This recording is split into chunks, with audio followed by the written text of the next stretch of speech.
On behalf of the Deputy Provost and myself, officers and members, may I give you a warm welcome to this special meeting of Falkirk Council.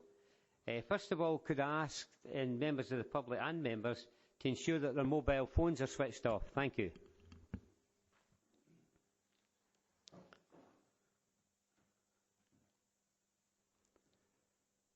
Can everybody up the back, can they hear okay with these new microphones? Just raise a hand if you can hear me okay. Fine, thank you very much. Thank you. That takes us into any apologies this morning. I'll do that first, yeah. We'll take the Sederent first then. Thank you. Provost Buchanan. Present. Deputy Provost Ritchie. Present. Councillor Aitchison. Councillor Alexander. Councillor Balfour. Councillor Binney. Councillor Bissett. Councillor Black. Councillor Blackwood. Councillor Bowes. Councillor Coleman. Apologies have been intimated for Councillor Colley. Councillor Coombs. Councillor Flynn. Councillor Garner. Councillor Goldie. Apologies have been submitted for Councillor Grant. Councillor Harris. Councillor Hughes. Councillor Kerr. Councillor McHugh.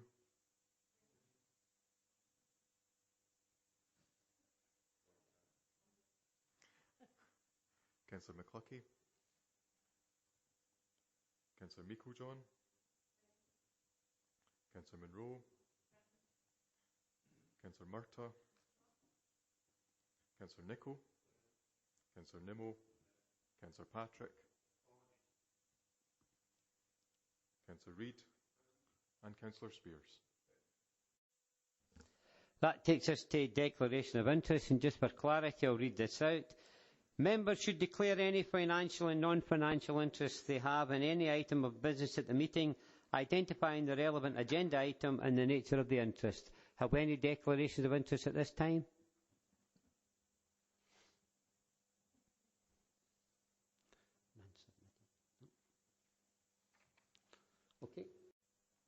Okay. Before we go on to the minutes, we received an email in relation from the agent relating to item 5. And just for clarification, I will refer to Mrs. Geisler just to explain the situation. Thank you. Mrs. Geisler, would you like to come up here, Mrs. Geisler? Thank you.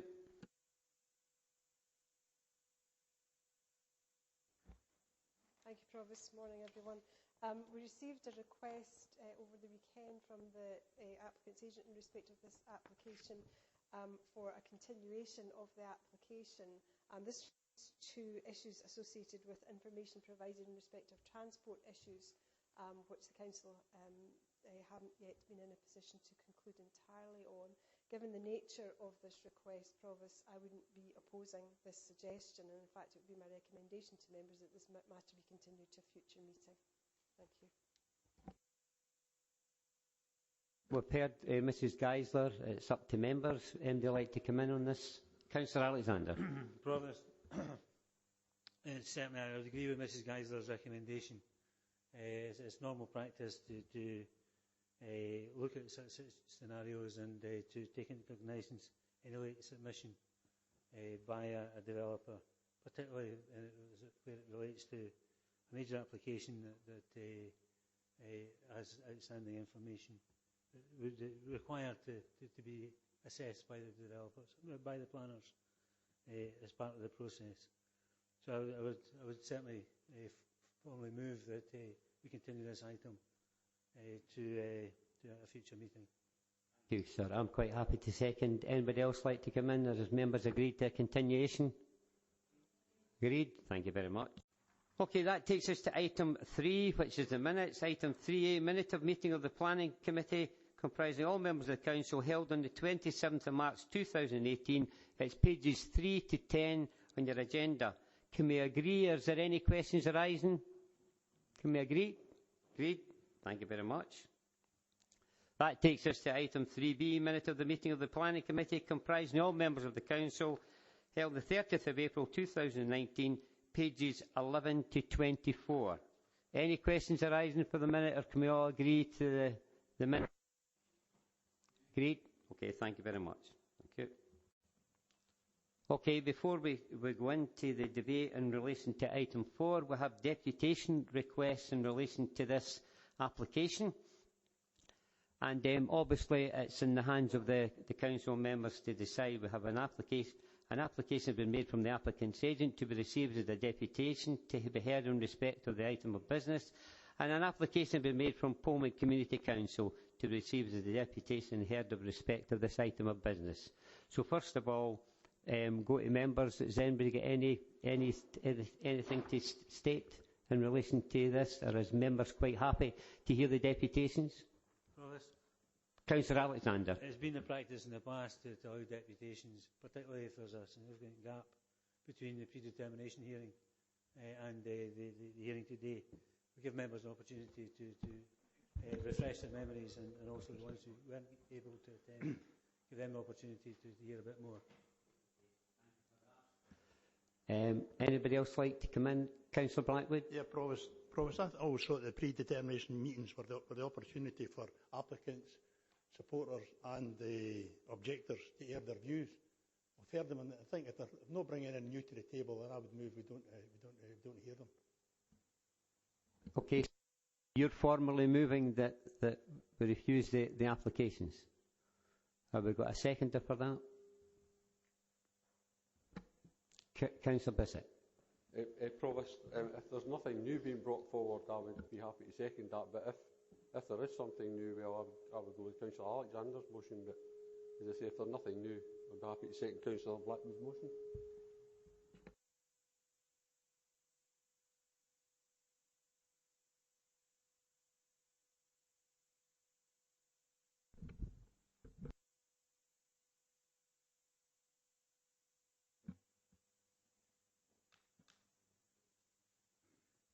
Just pass you on to Mr. Moody just to clarify some of the issues this morning. Thank you.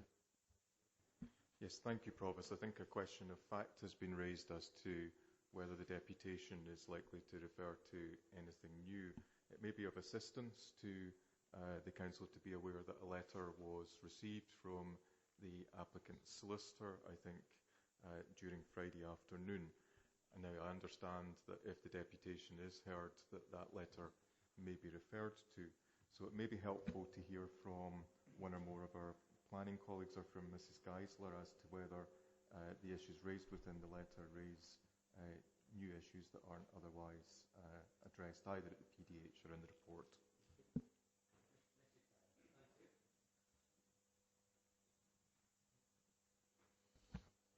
Thank you again, Provost. Yes, my colleague is correct. There was a fairly lengthy letter received in our offices later on Friday.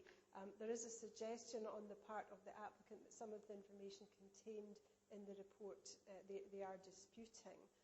So whilst there might not be anything technically new arising, the matters raised in the letter do specifically go to the terms of the report, and in my view it might be better to hear in relation to these so that members can be satisfied in relation to the terms of the report.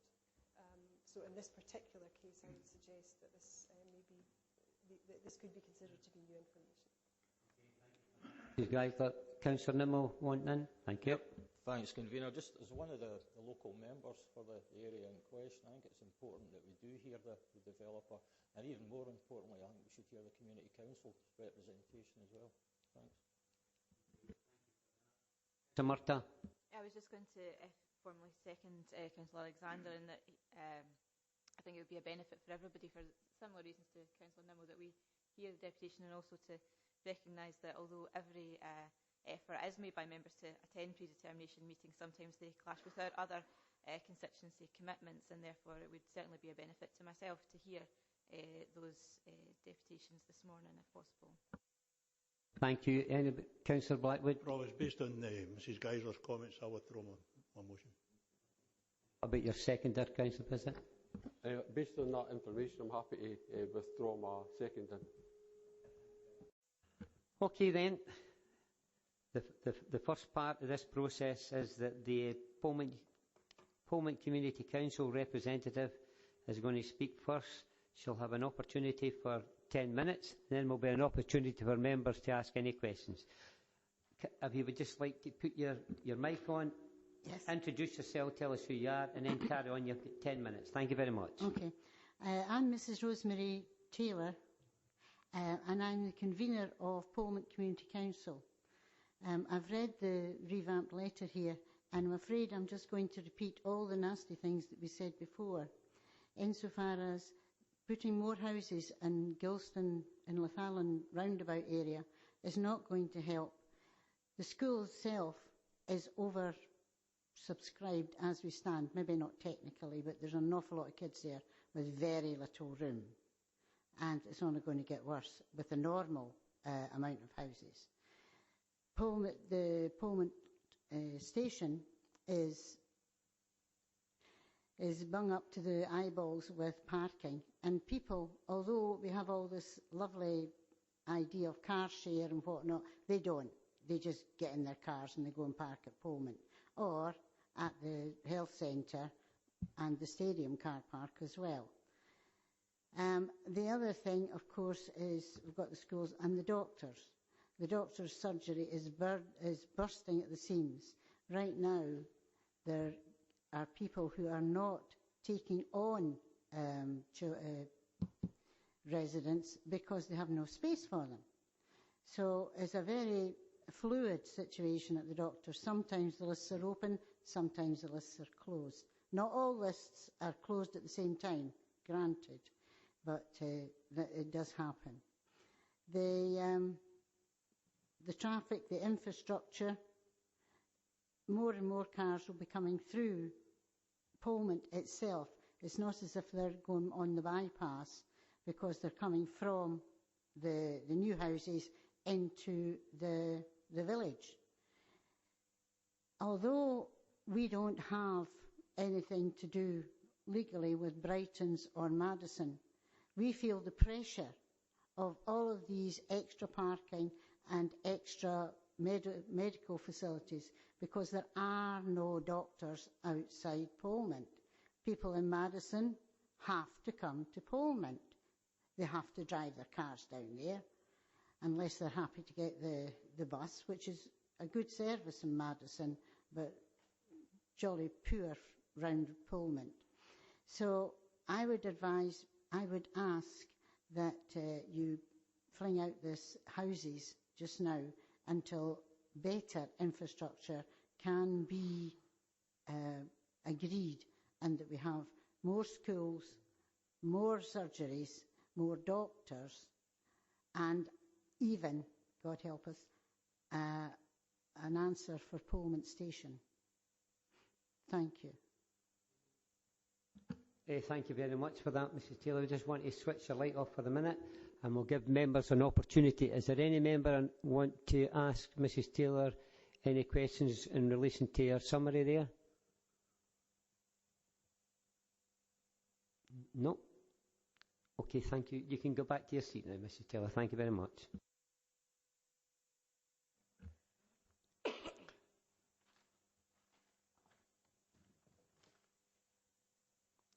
Okay, now we switch to the applicant and the applicant's agent. You've got an opportunity, first of all, if you could maybe identify who you are, what your positions are, and then you've got 10 minutes, and then there's an opportunity for members to ask any questions relevant. Okay, so thank you, gentlemen. Provost, I'm obliged. My name is Sandy Telfer. I'm a solicitor with the law firm DLA Piper and the author of the letter that the members have just read.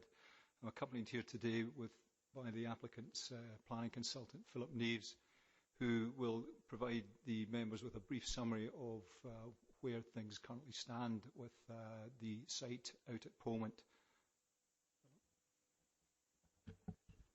Thank you. Provost, councillors, I'll just give you a brief summary of the planning position in respect of this site and the case in support of the proposal. The site has a local development plan allocation, and the planning officer accepts in his report that it lies within the urban area, and the urban area boundary in the local development plan is drawn accordingly. The issue is not development, but the type of development. This is not a greenfield site that will remain undeveloped.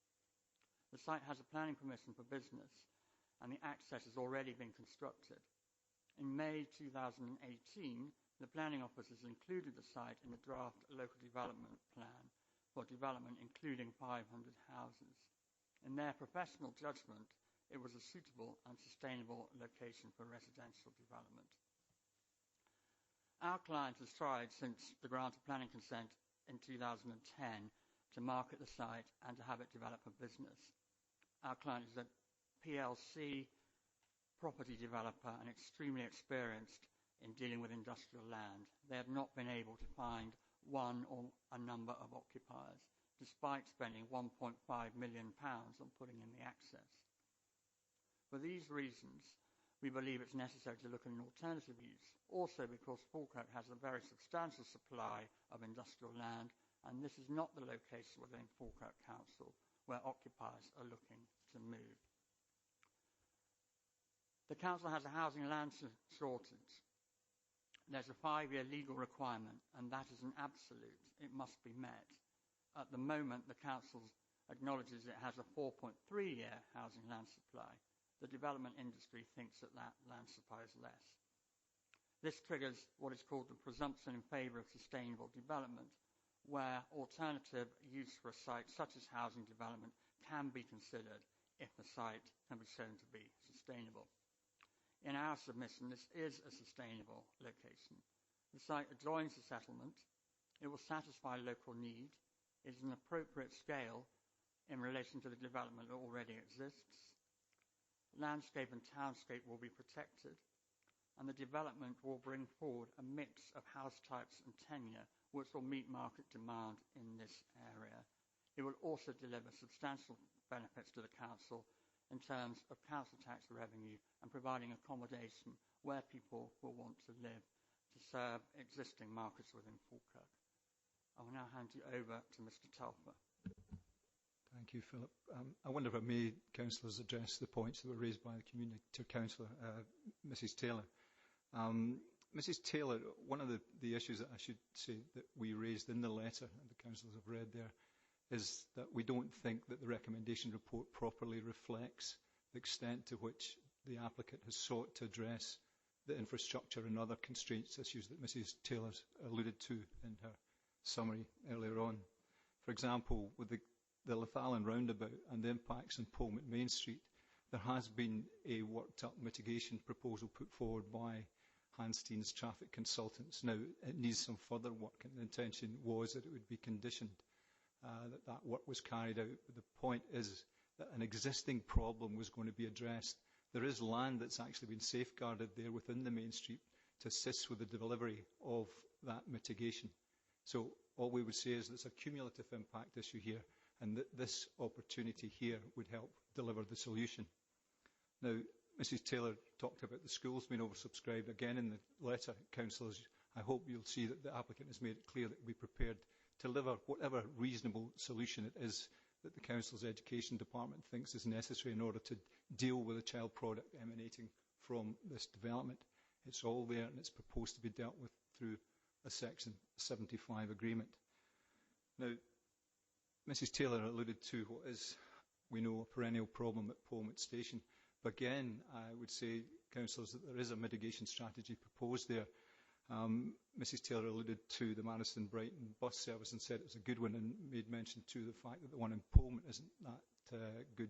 Well, the developers already agreed with the council's transport department that there should be a bus subsidy put forward, and indeed a sum of money, I think it's upwards of £35,000, has already been deposited for that purpose. So the intention would be that there would be a dedicated route from the site onto Gilson Crescent and up to the station, and that service would run for as long as was required, but there would certainly be a 3-year subsidy in place in order to allow that service to bed in.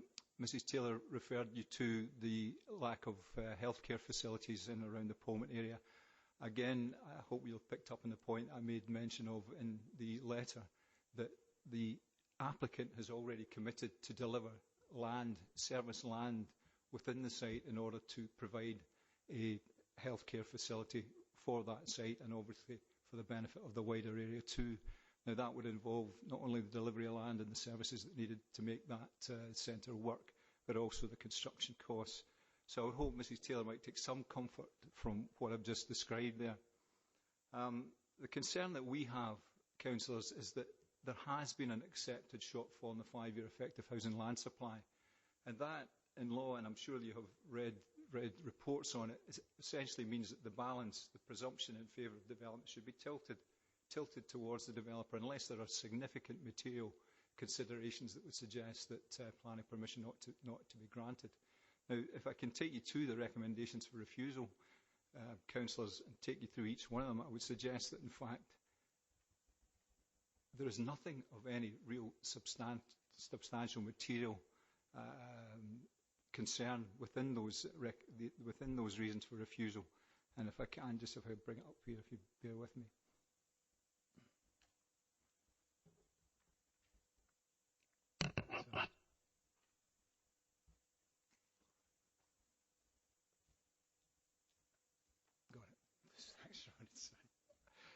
Yeah, I'll take you to the first one, councillors. There, the application is contrary to policy BIS 1, and the summary there at the end of the reason for refusal is up to 500 residential units. This is a major departure from allocated use. That's not a reason for refusal. That's simply a statement of fact. I'll take you to 5.2 before I address the ones where I think there are some substance there. Number 5. Granting the application would prejudice the delivery of the LDP2 plan making process. There's no explanation, councillors, as to why that would be the case. All we're looking here for is a housing allocation which would remove part of the business land supply against a backdrop where Falkirk Council is upwards of 50 odd years worth of supply of business land. Number 3 there, the risk of flooding. Now, I do not want to bore you with the technical detail, but essentially there is one issue that has held up the delivery of the flood risk assessment in its finalised form. For those of you who know the area, Gilston Burn, and above it sits the canal and the railway and a series of culverts that lead the water through into the Gilston Burn and then to the east of the application site. Now, strike that in the west of the application site. The point that has been looked at in detail at the moment is the extent to which that series of culverts throttles the water and holds it back, so that by the time it comes into our site, the modelled section of Gilston Burn, actually there is no flood risk issue.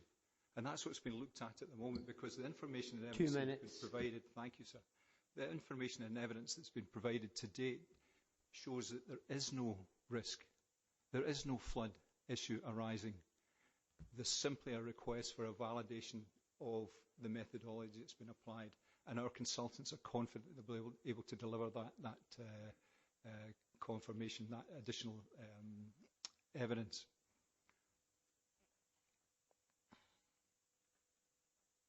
Now, I've already touched on the issues of the impacts on the infrastructure and the extent to which the Section 75 agreement, the proposed planning conditions would deal with them. So far as the master plan issue is concerned,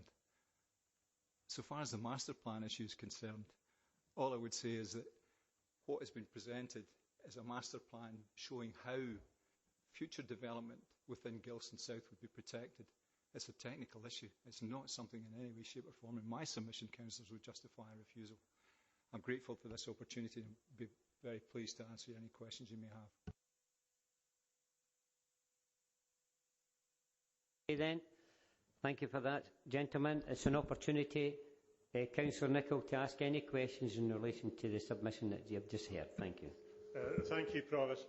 As we have come to expect over the years, Mr Telfer there gave a very measured and reasonable view of his version of this application, and he did that very well as always.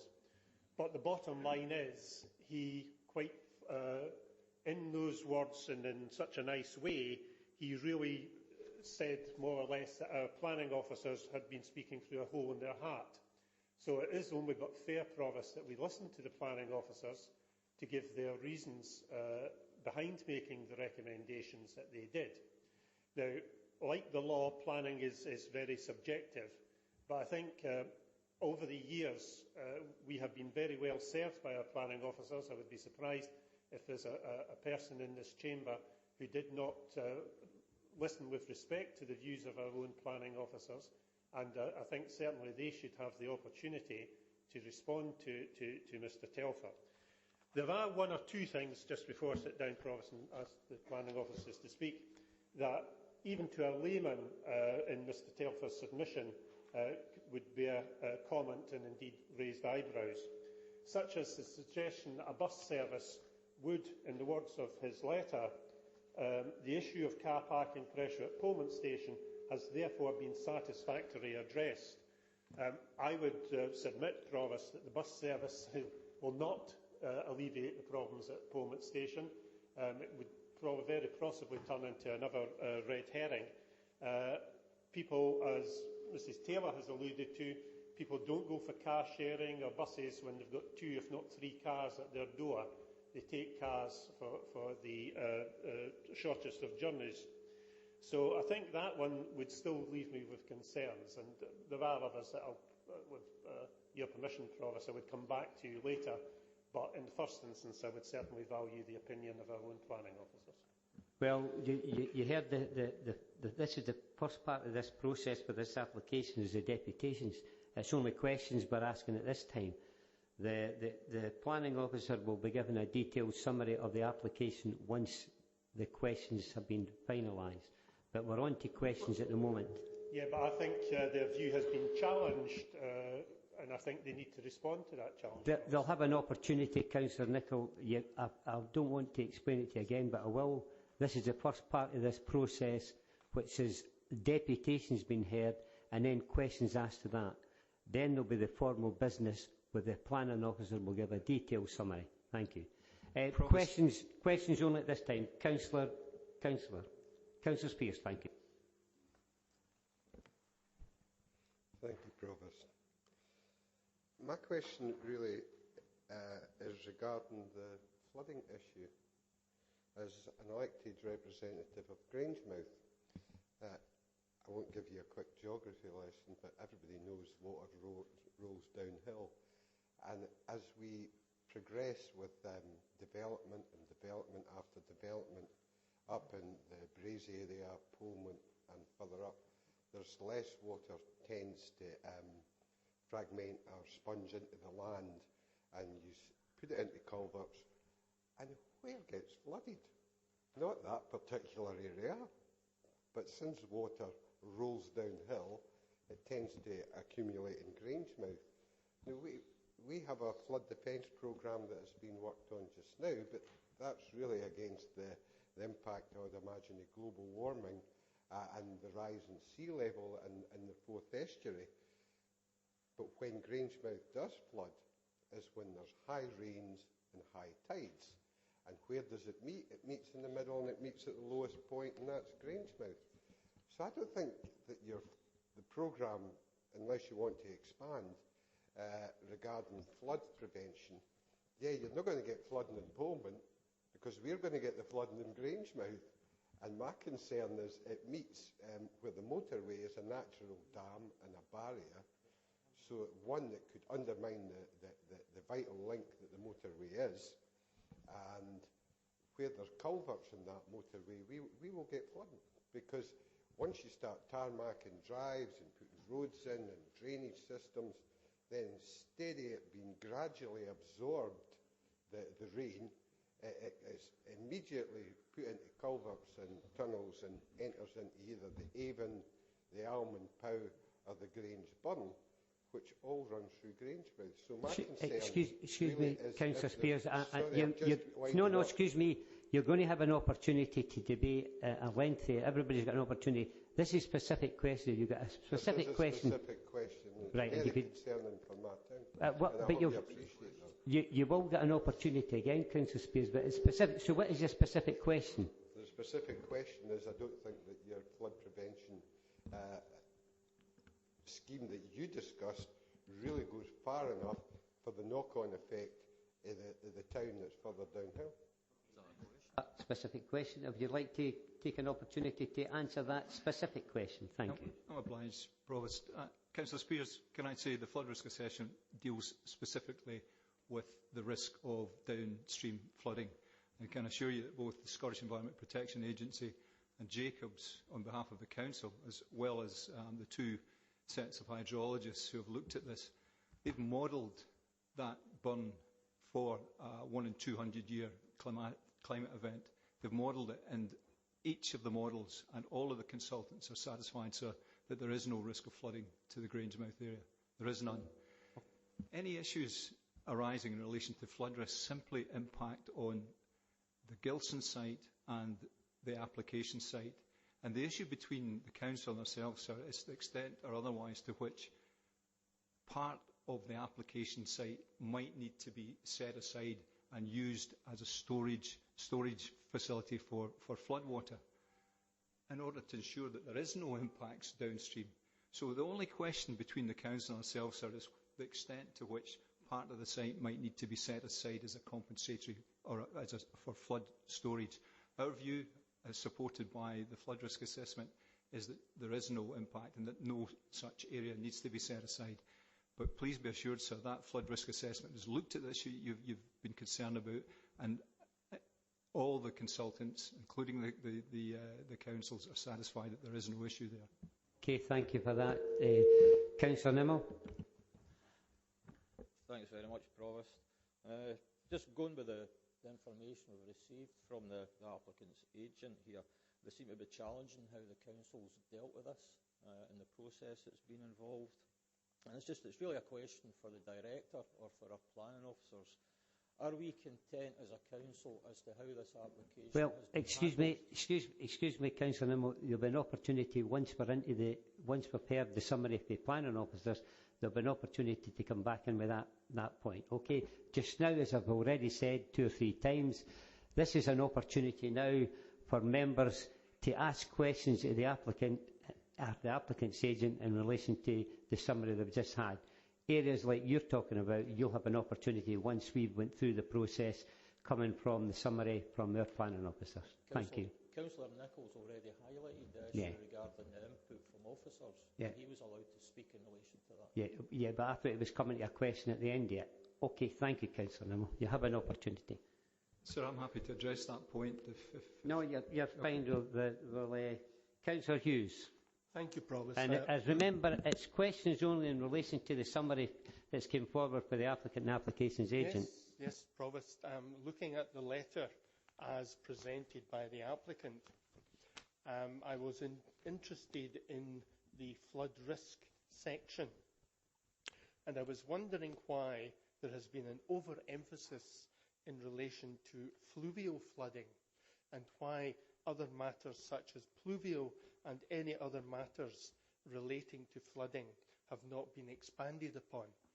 Thank you. Correct question. Yep. Thank you very much, Councillor. I'm happy to explain it. The focus on pluvial flooding is simply because that's the only issue that's arisen in the context of the flood risk assessment. Fluvial flooding. Pluvial flooding, surface water drainage, that's all going to be sorted out or intended to be addressed through the application of a SUD scheme, which councils will all be acquainted with. That's the technical means by which surface water is drained. And of course, what SEPA requires as a matter of policy is that there's nothing more goes into the controlled water, i.e. the Gilston Burn, than the amount that's actually been going into it at the moment. And that again comes back to the point I made earlier to Councillor Spears about the need to ensure that there is no impacts on Grangemouth. That's the whole purpose behind the SUD scheme. Now, every other source of potential flooding has indeed been looked at within the FRA, sir, and the reason why I focused on fluvial flooding was because that was the only one that remained at issue. The prospect, the canal busting or whatever, that's been looked at, rivers, sea risk, there's no risk to the application site arising from any of these other sources. Thank you, Provost. It's very much on the same subject. The flood risk assessment itself mentions SEPA and SEPA's questioning on the methodology that was used. I know you talk about confidence that will be the information will come forward. Can you tell me what they believe, because you obviously will have been asked the question, what is the shortfall, what is wrong with the flood risk assessment you have already done, and that SEPA are actually having to ask you for more details? Again, sir, it came back to the point I made earlier on about the impact of the series of culverts upstream on the amount of water that would actually come into the modelled section of the burn. So it comes down from up Brighton's Madison through a series of culverts, under the Union Canal, under the railway culvert, and then finally through another culvert, I think, and then it arrives within the application site. And as you would expect, each of these culverts have their own size, and only a certain amount of water can go through them. Unless you've got an extreme event, there's a prospect of it overtopping, for example, the railway, what prospect, but that's what the model looks at. So what our consultants did originally was to take an estimate of what they thought would be the throughput, the inflow of floodwater coming through that culvert onto the modelled section of the burn. And when they arrived at the figure, when that was then taken through the modelling process, there were absolutely no issues. What SEPA and Jacobs have asked for is for some more information as to how these culverts would actually operate under a flood risk situation. For example, what would happen if the water overtopped the railway, the Edinburgh-Glasgow railway? What would happen in those circumstances? How would it sit? So we've been looking at the topography of the areas of land up in these culverts, and our hydrologists are comfortable, very comfortable, that once they've got that information to hand, it will confirm that there is indeed a restriction in the input of water into the Gilston burn as a consequence of these culverts. So that is the issue at the moment. Some additional work just to verify, validate the conclusions that have already been drawn by the applicant's hydrologists.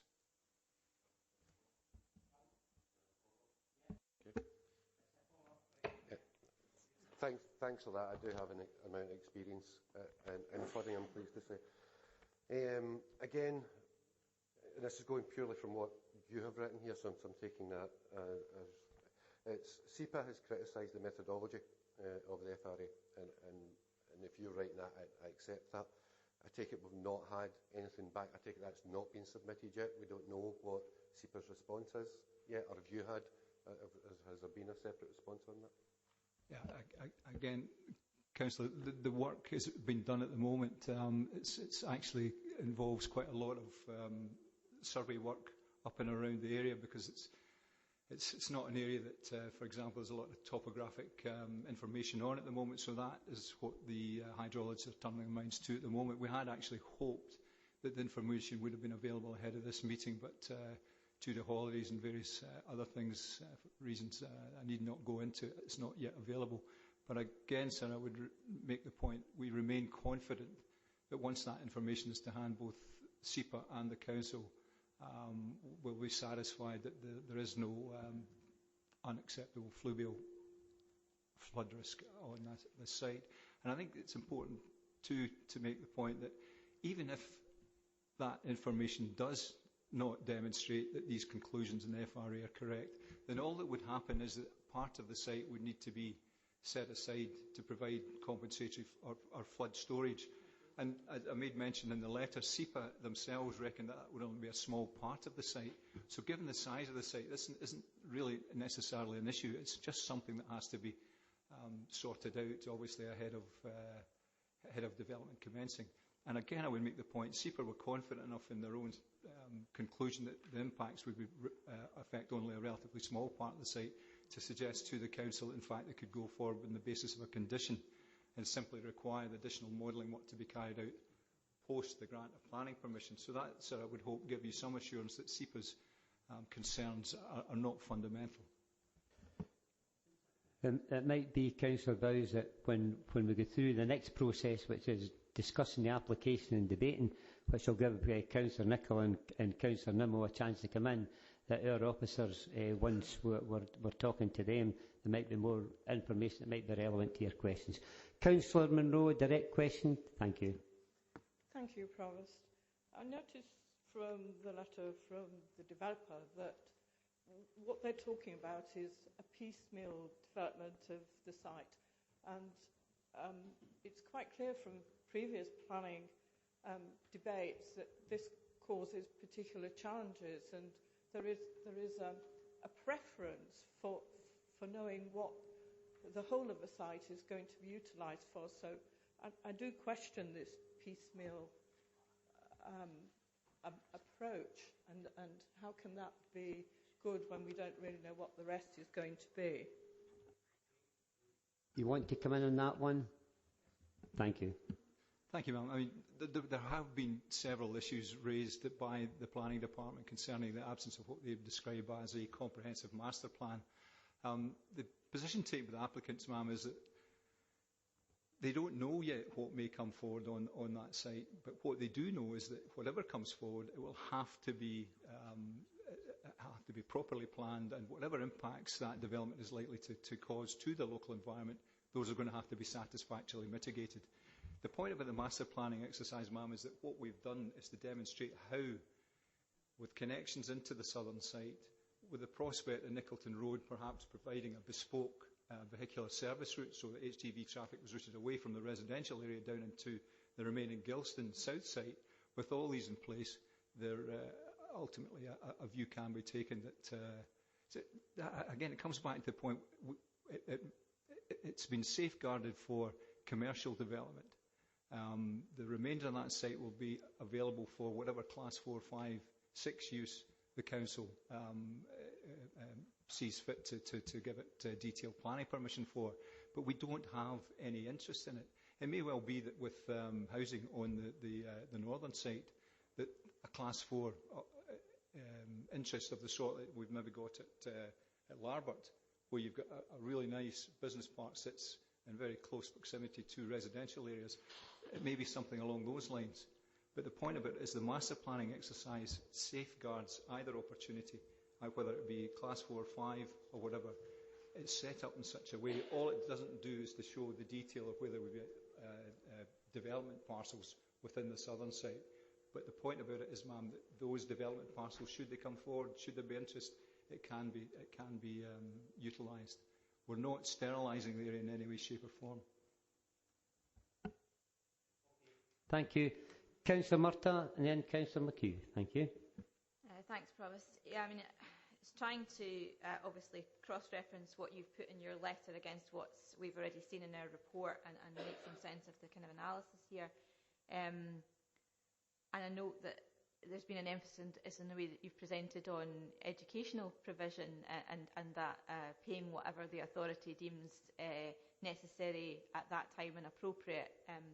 However, I think, as it said, some of the issues around transport also are quite fluid in terms of what's been assessed in the report and what we're looking at to judge against, and what you're saying in your letter, and mentioning that you've had an amount, particularly to do with bus subsidies, where you've agreed that would be the contribution and that you would agree to pay that particular amount in contribution against what's being asked. I suppose my concern would be that depending on the eventual nature of things, that having that sort of attitude of that kind of amount fixed at this stage might not be the most appropriate way forward, and that it seems to me that we'll need to get this out in the fleshing of asking officers, but that it would be interesting to know what your opinion was if other schemes needed to be developed for the development in terms of bus provision, because it seems like quite a fixed idea that you've come in and said this £30,000 to do this particular type of bus subsidy for this particular reason, and that there seems to be much wider transport issues here that are being identified. So what the attitude of the developer would be in that circumstance to that sort of question? Well, ma'am, I should say that it hasn't been the developer that's put this forward as a solution. This is the council's own traffic experts that are saying it wasn't a 35,000. It's well in excess of that. It's a six-figure sum that's been proposed here, and it's been paid over instalments. The point I made was that £35,000 has already been paid to the council for that purpose. Now, I appreciate that there are obviously constraints in and around Polmont, particularly up and around the station, but one developer shouldn't have his land sterilised because, and there'll be other developers in and around Polmont who are looking to bring forward housing. You can't, I would have thought, just stop any further development coming forward in Parliament simply because people may want to use the station and park near to it. All you can seek to do, ma'am, as a developer and as a planning authority is to try and change behaviours. That's why you make the bus service available and you make it as good as it can be, and ultimately be down to the council using the money to provide a service that they think is bespoke and fit for purpose up there.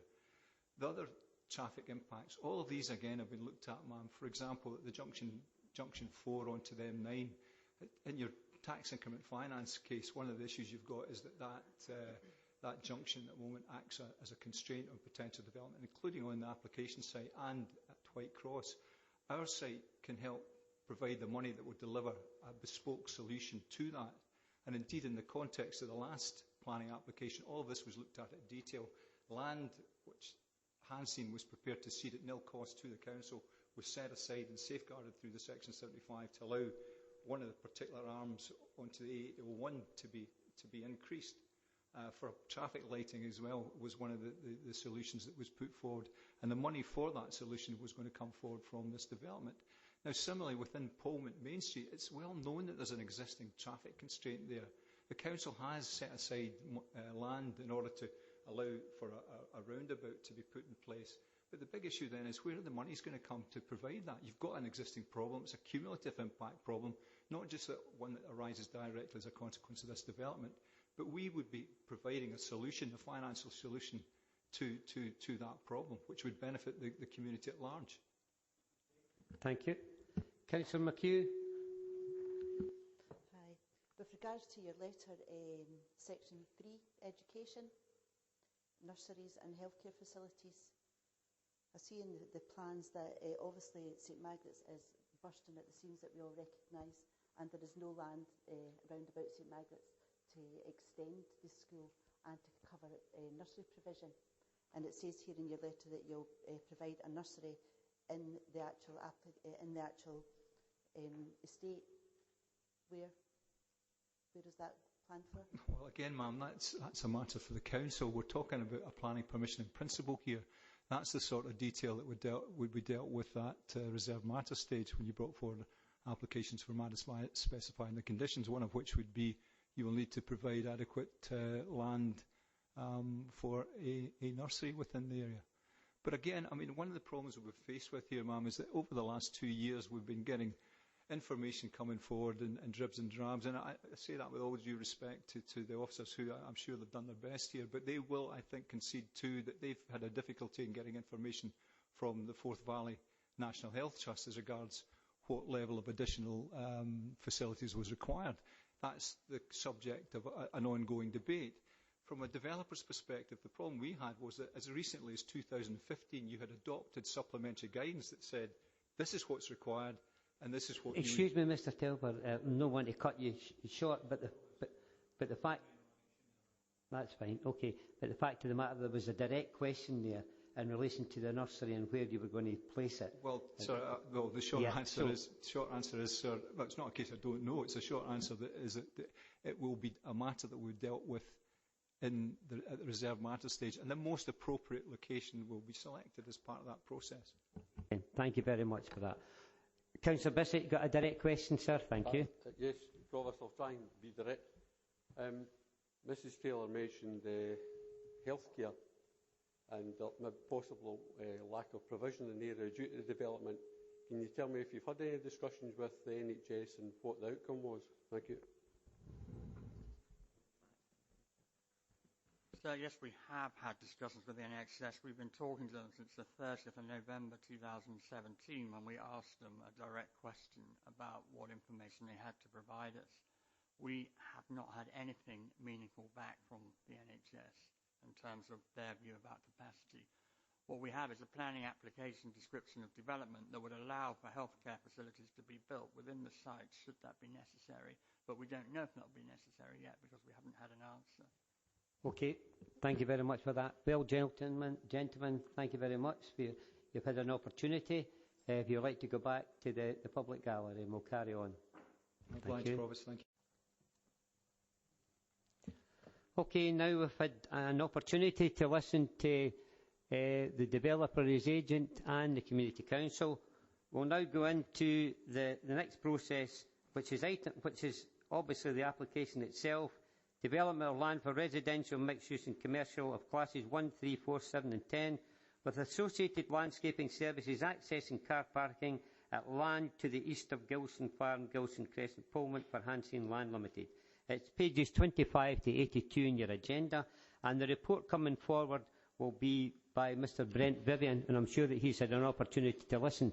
This will also be an opportunity for a fuller debate, which will include Councillor Nimmo, Councillor Nicholl and anybody else that wants to come in relation to areas that was discussed initially. Thank you, Mr Vivian. Thank you, Provost. I'll refer to the pre-circulated report and provide members with a summary. This application is a major development and seeks planning permission in principle for a mixed-use development consisting of residential and commercial uses. The indicative breakdown of uses are approximately 500 residential units, food retail, financial, professional and other services, a restaurant, cafe, business use, a hotel and a possible doctor, dentist surgery. The application site lies to the east of Polmont and extends to just over 36 hectares. There's been a host of reports submitted in support of the application, and they're detailed in paragraph 1.4 of the report. The site consists of part of a larger site allocated for economic development opportunities in the local development plan. The balance of the land within the economic development opportunity is excluded from the application site. The excluded area we refer to as Gilston South.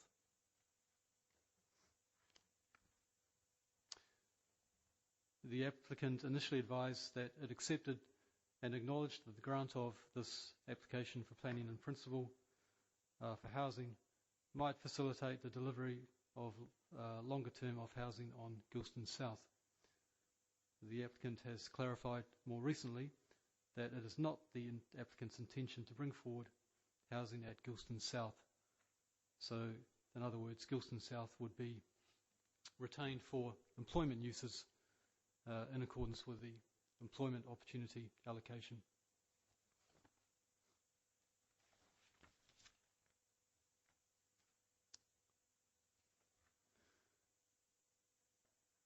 This application is assessed as potentially significantly contrary to the local development plan, owing to the scale of the proposed housing within an area designated in the local development plan as one of 4 strategic business locations in the Falkirk area. For these types of applications, a predetermination hearing is required and determination by full council. The predetermination hearing was held at St Margaret's Primary School, Polmont, on the 27th of March 2018. Obviously, there's been some delay in bringing the application to full council following the predetermination hearing. The reason for the delay was to provide the applicant for further opportunity to address outstanding issues and seek further input from consultees. In order to facilitate this, a number of time extensions were agreed with the applicant, some at the request of the applicant. The last agreed extension of time was until the 31st of March this year, and the applicant has indicated that they are unwilling to agree a further extension, and therefore the applicant has been brought to council at this time.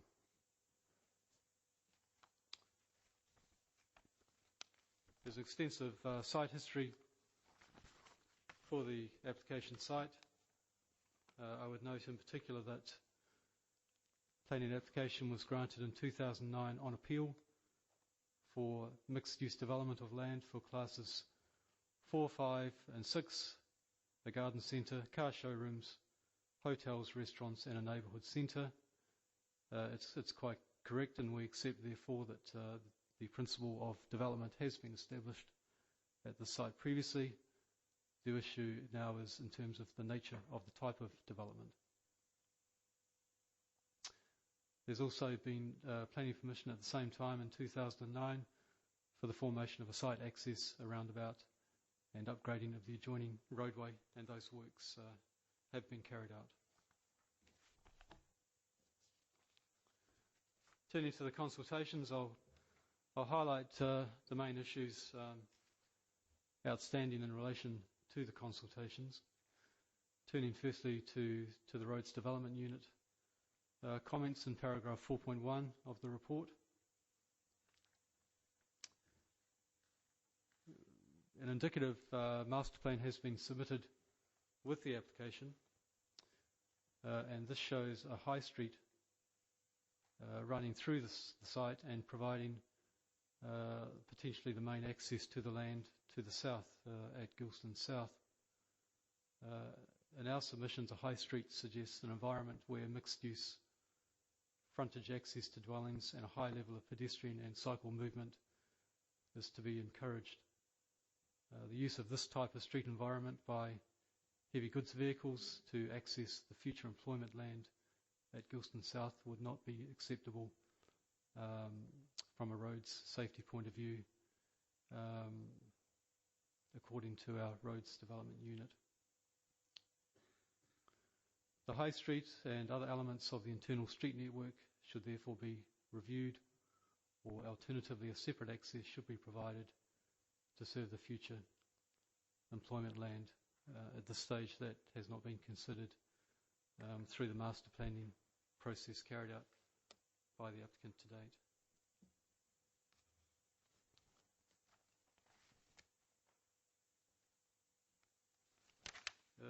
Turning to the Transport Planning Unit on paragraph 4.3, the submitted transport assessment information has been assessed by the Transport Planning Unit. They do not, however, agree with the applicant's conclusion at this point that the proposals demonstrate capacity improvements at key junctions along the A803 within Polmont. This is due to concerns with the accuracy of the transport analysis carried out to date.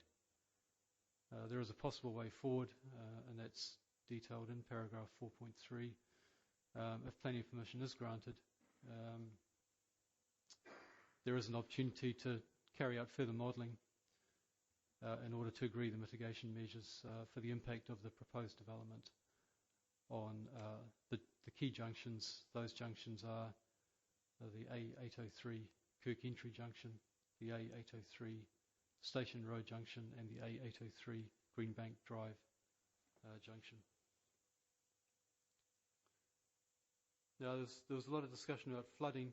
The current situation with the Scottish Environmental Protection Agency is they do have a standing objection to this application on flood grounds.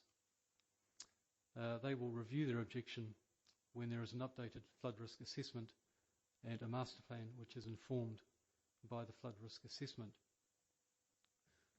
The updated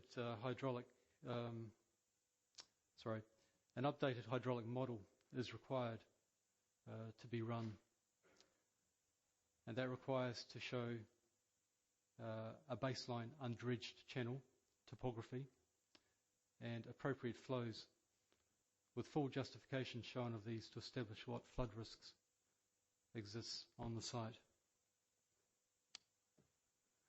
The applicant has agreed to extend the hydraulic model to include existing channel restrictions upstream of the site.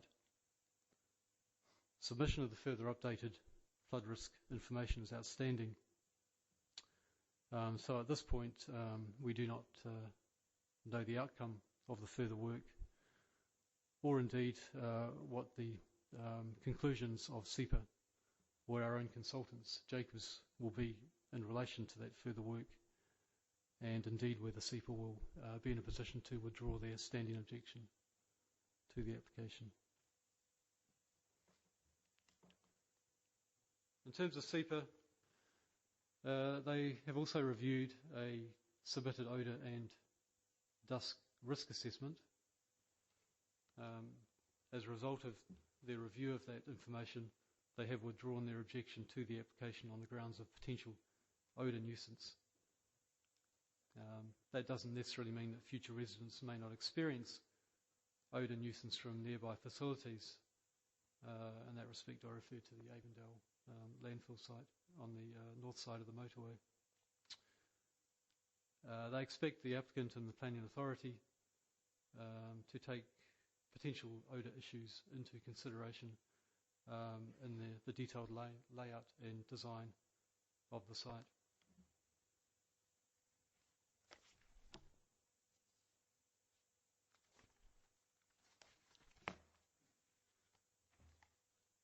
Turning to the NHS Forth Valley consultation response.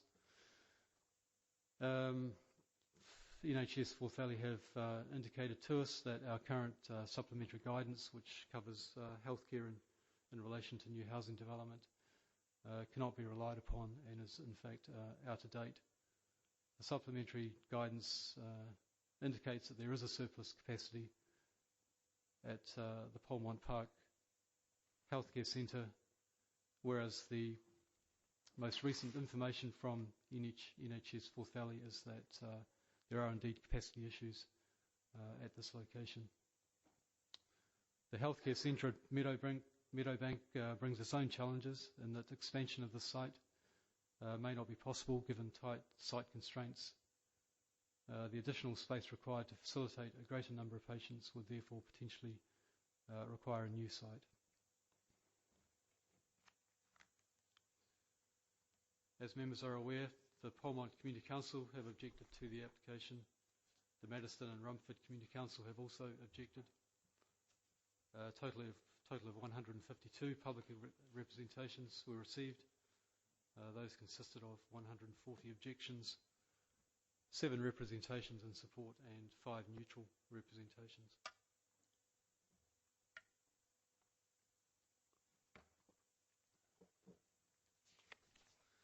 The balance of the report deals with the detailed policy assessment against the local development plan and covers material planning considerations. The material planning considerations relevant to this application include Scottish planning policy, the Council's housing land supply situation, economic considerations, the proposed local development plan, which is known as LDP2, the consultations and the representations received and a planning history for the site. I'll turn to the conclusion in the report to try and just wrap up things and provide an overall conclusion of where we see this application at this current point in time. A planning application is to be determined in accordance with local development plan unless material considerations indicate otherwise. Now, Scottish planning policy advises that in circumstances where there is a shortfall in the 5-year effective housing land supply, the primacy of the development plan is maintained, while a significant material consideration is a presumption in favour of development that contributes to sustainable development. The Council has a 4.3-year effective housing land supply as detailed in the latest housing land audit, which dates back to June last year. This equates to a shortfall of 482 units. We therefore have an effective housing land supply shortfall according to the information in the latest housing land audit. In terms of sustainable development, Scottish planning policy advises that the planning system should support economically, environmentally and socially sustainable places by enabling development that balances the costs and benefits of a proposal over the longer term. This means that the policies and decisions of the Council should be guided by the principles of sustainable development,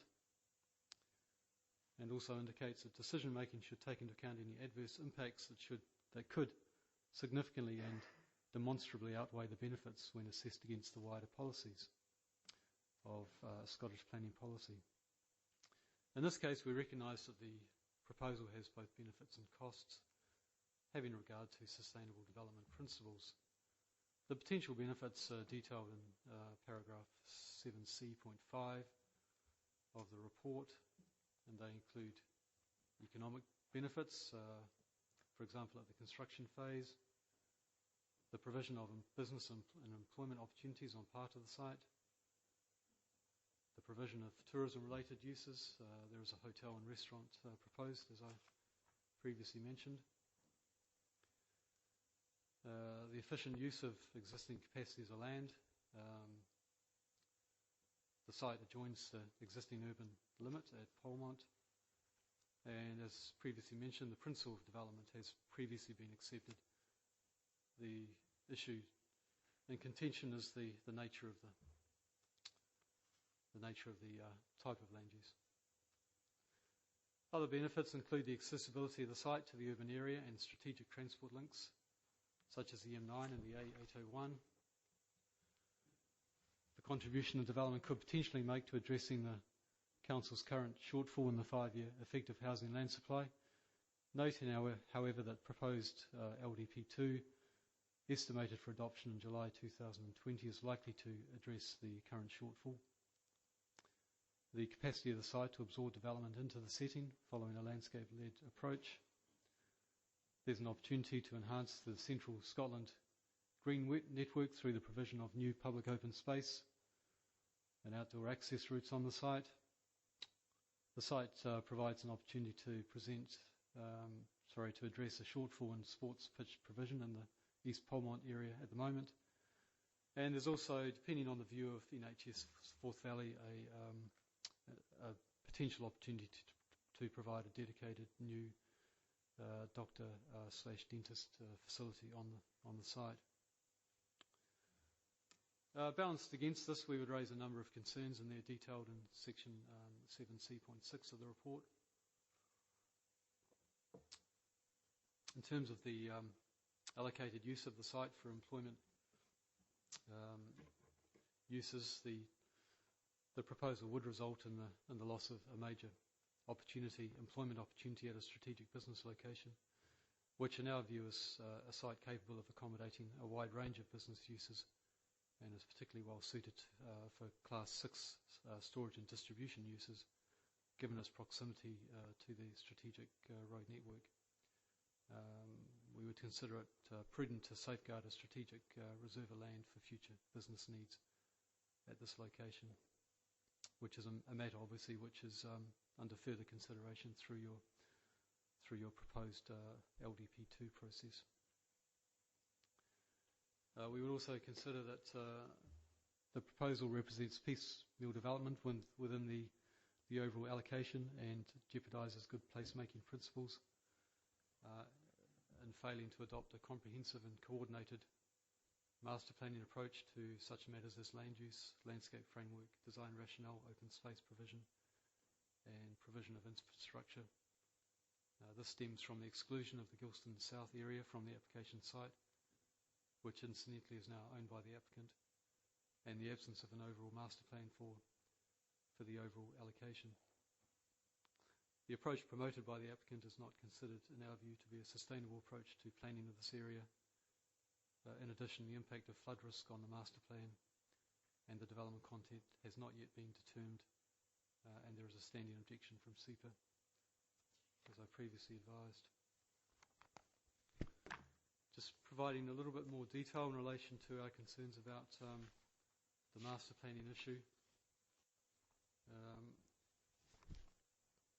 As I said, unfortunately, from our perspective, the current application is not supported by a comprehensive master planning approach for the overall allocation or for a coordinated approach to the delivery of infrastructure. For example, there is a lack of information on the total content and layout for the entire allocation. In terms of Gilston South, the only indication we have is that it will be retained as a future employment land area. There is a lack of information on the infrastructure required to support the overall scale of development, no information has been presented to demonstrate that the proposed off-site road improvement measures would be suitable to serve development of Gilston South as well. The submitted master plan and the design and access statement do not appear to take into account the development of Gilston South for the range of employment uses provided for under the allocation. As mentioned previously, the use of the High Street indicated on the master plan for heavy goods vehicles to access the future employment land would not be compatible in terms of road safety, amenity and successful placemaking. The impact of flood risk on the master plan and development content has not yet been confirmed. And lastly, CPIN considered that the prospect of the future residents experiencing odour nuisance from the Avondale waste management and landfill activities should be taken into account in the layout and design.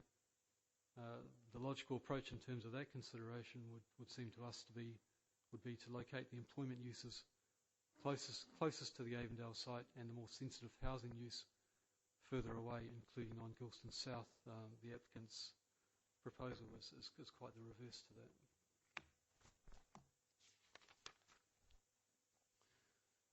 On balance, it's considered that the presumption in favour of sustainable development does not justify a departure from the development plan.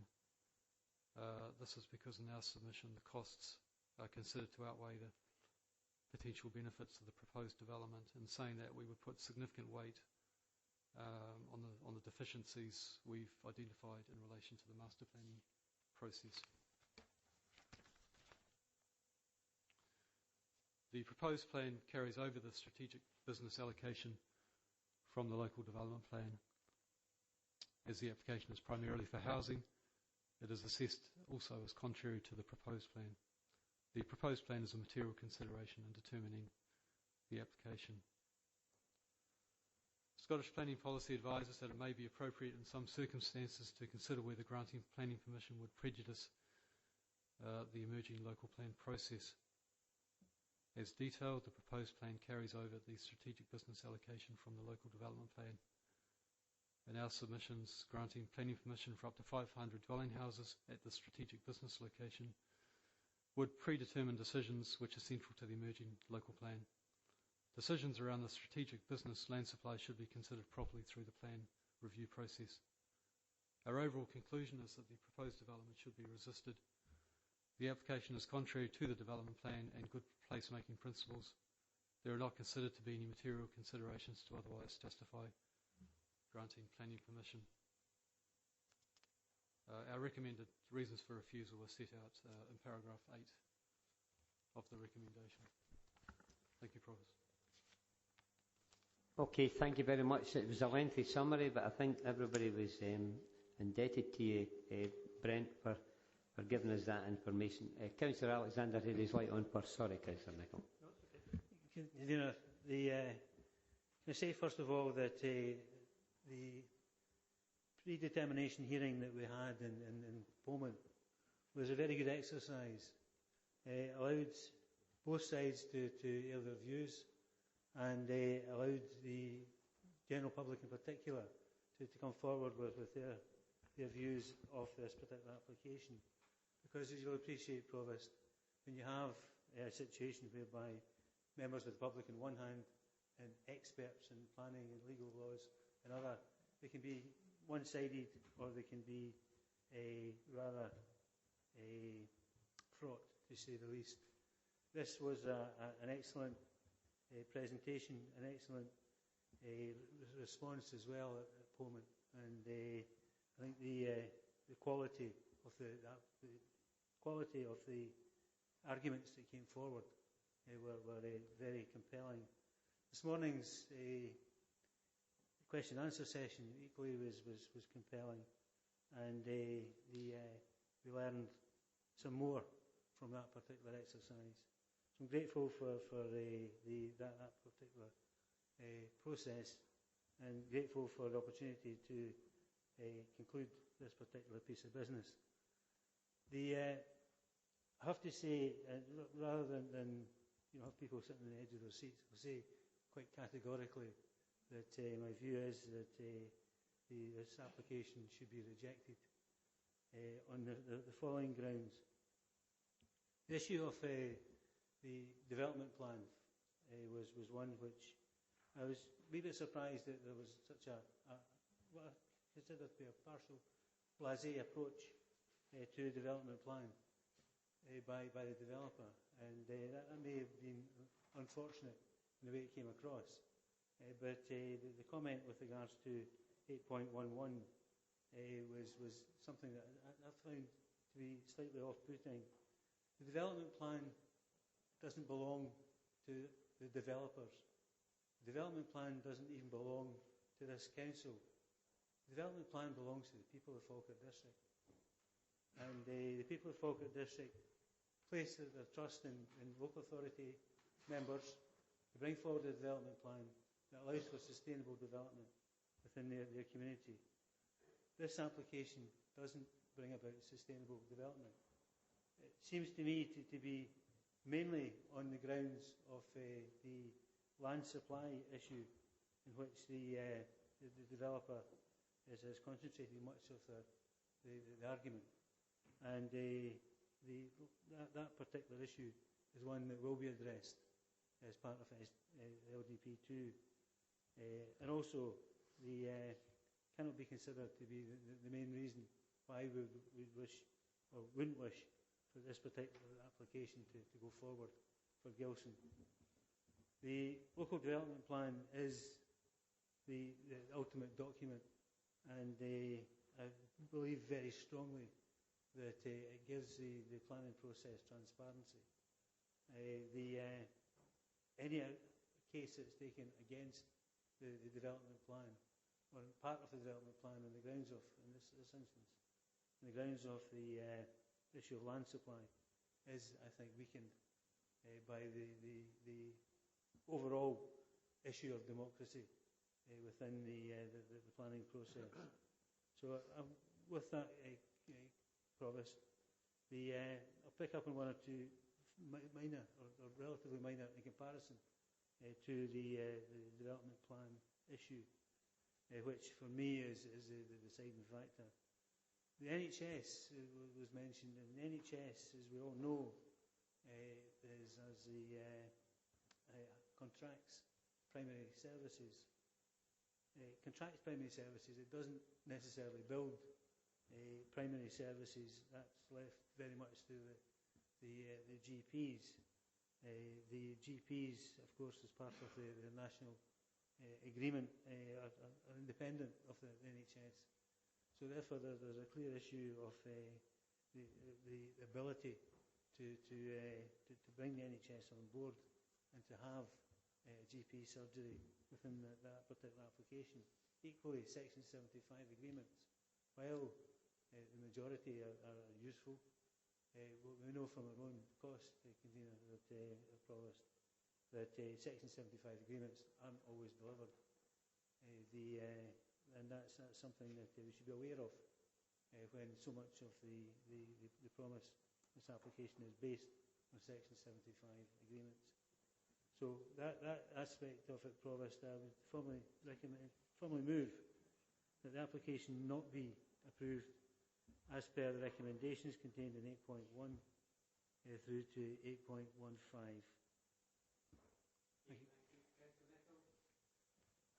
Thank you, Provost. And following the comments being made there by the convener of planning, it leaves me very little to say other than to say that I agree with everything he has said, and had he not said them earlier, I would repeat them. But in the interest of brevity, I have no intention of repeating them, Provost. At this stage, I think it merely falls upon me to second the chairman. And I could reiterate the comments, but I'm not going to, Provost. I'm more than content with what has been said already. First of all, could I maybe apologise in relation to maybe there's a wee bit of dubiety, but I didn't want to cut anybody short, but I was trying to ensure the fluidity of the meeting, be dealing with direct questions to the applicant and their agent. Thank you. Okay, thanks very much, Provost. If I can just take the chance to go back to what I was saying earlier on, in that case. A couple of questions for officers.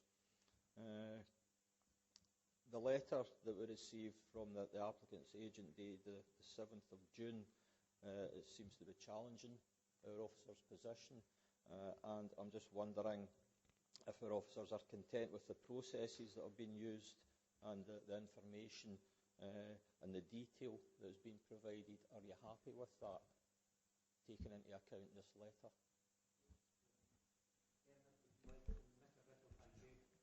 Thank you, Councillor. And you'll see from the lengthy report that's been presented to you today and the lengthy summary that's been given by Mr. Vivian that this application has been with us for some time. We feel we've gone through a complete process to thoroughly assess this application and give the applicant every opportunity to make their case. You'll see it was made reference to the fact that we've granted a number of extensions of time to deal with this application. The last on the 31st of March. The applicants haven't agreed to a further extension of time, which is why we're now in a position of bringing this application to you with a recommendation. Given that the applicants haven't agreed to a further extension, the clock is ticking for their right to lodge any appeal against a non-determination of the application, and that's a 3-month period. So that's really where we are. We've gone through this application very thoroughly. I think it would be fair to say we're happy with the process that we've gone through. Okay, thanks for that, Provost. Another couple of questions, if I can. There's obviously some sort of dispute ongoing regarding the amount of land we have. From the figures that were mentioned, we're currently sitting at 4.3 years instead of 5. If this application is refused, would that be grounds for an appeal in its own right?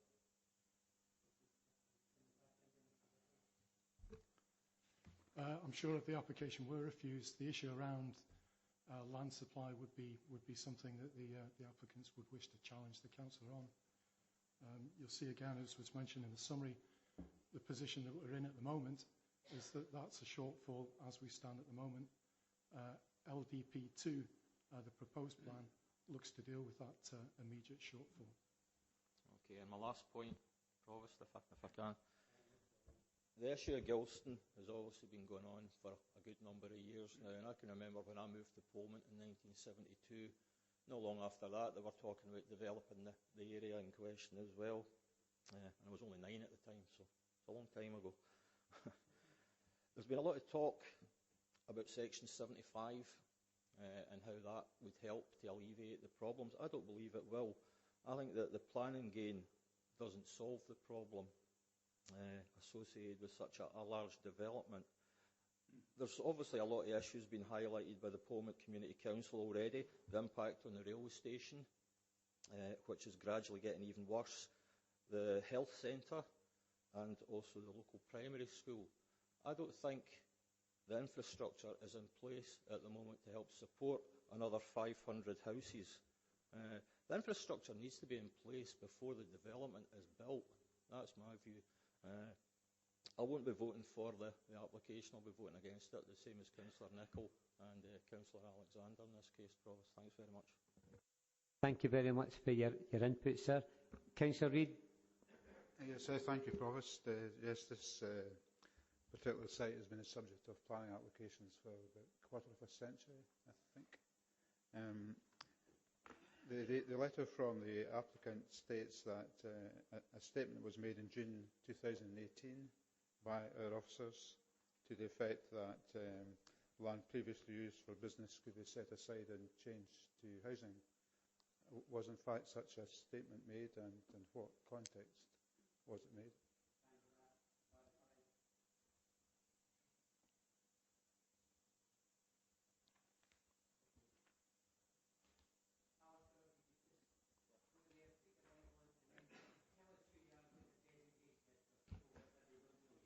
Yes, my name's Alistair Shaw.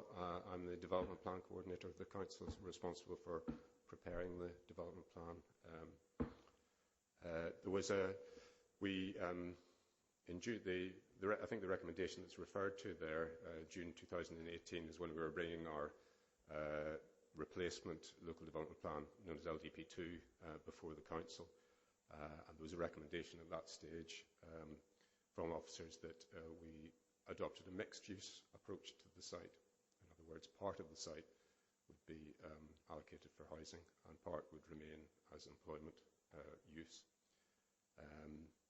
And the approach was very much for the whole to look at the whole site, and that mixed use was across that whole site. And there was a diagram included showing how the disposition of uses across the site. So that ultimately, I can't quite remember the history, but the item was deferred, I think, for reconsideration after the recess, and I think it was at the end of August last year that the Council took a view on LDP2, and in respect of Gilston, there was an amendment to the recommended position. So the Council decided to retain the Gilston site entirely in employment use. Okay, thank you for that, Provost. Looking at the history of the planning applications, may I ask, is there a current planning application still extant? Yeah, turning to the history section in the report, there's reference to the two applications that were granted on appeal in 2007. So there is an extant planning permission in principle for mixed-use developments of the current application site, which does not include residential development. So excludes housing, doesn't it? Yes, that's right. Is that site and its business, being its business clothing, part of a TIF scheme? Is there any proposal, for example, to improve infrastructure through the TIF scheme?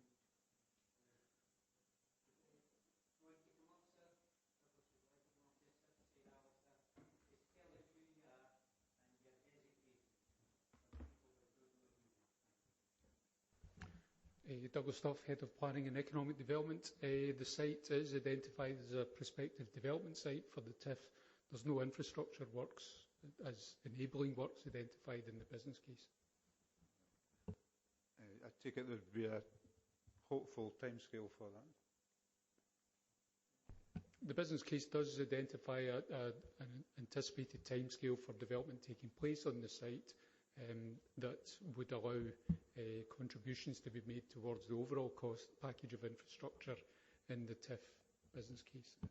All subject to getting planning permission, of course, for industrial use. Absolutely. Yeah, okay. Schools were mentioned. Graham High School would obviously be affected.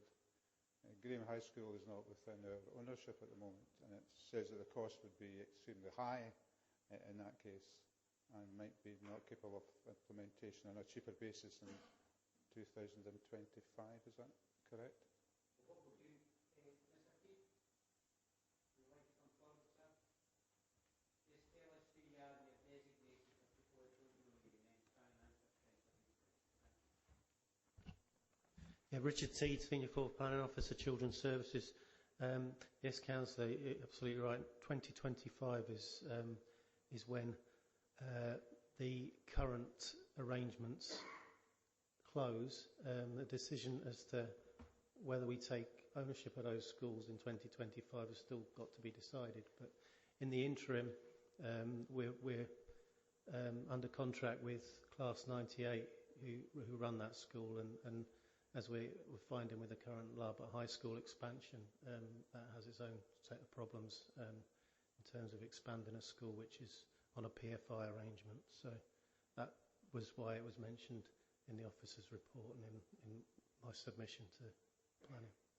Okay, thank you, Provost. The letter from the applicants emphasises the fact that the recommendation does not specifically refer to any mitigation that might be achieved through planning conditions and Section 75. Obviously, it's up to the applicant to argue that point, but is there any reason why the officers did not mention it in their report?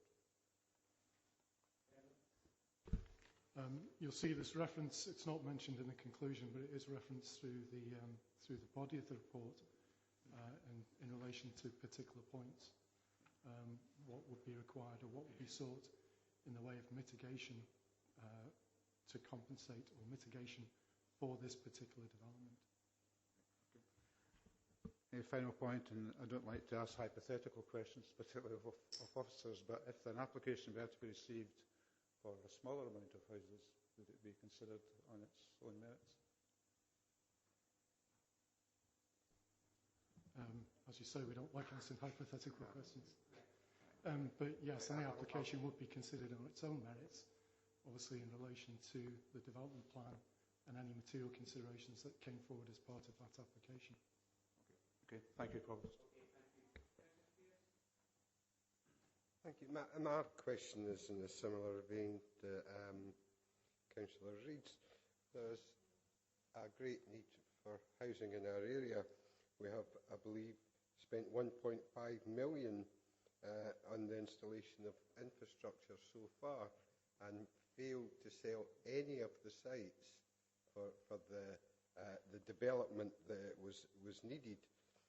So at what stage do you say a change of plan is needed? We have a great investment in this area, and while I'm concerned about some of that infrastructure not being spent on drainage and relying on SEPA, putting it into the burn and everything will be okay, I don't think that augurs well for Grangemouth.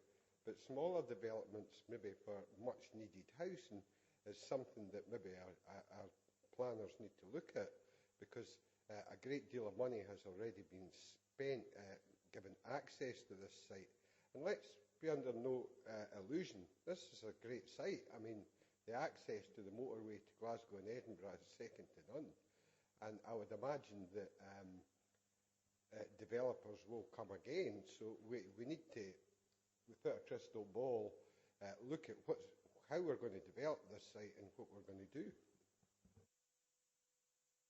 Any officer want to come in response to that? Bernard, you've got the short straw. Only just to re-emphasise that it's a plan-led system. You've got an adopted local development plan.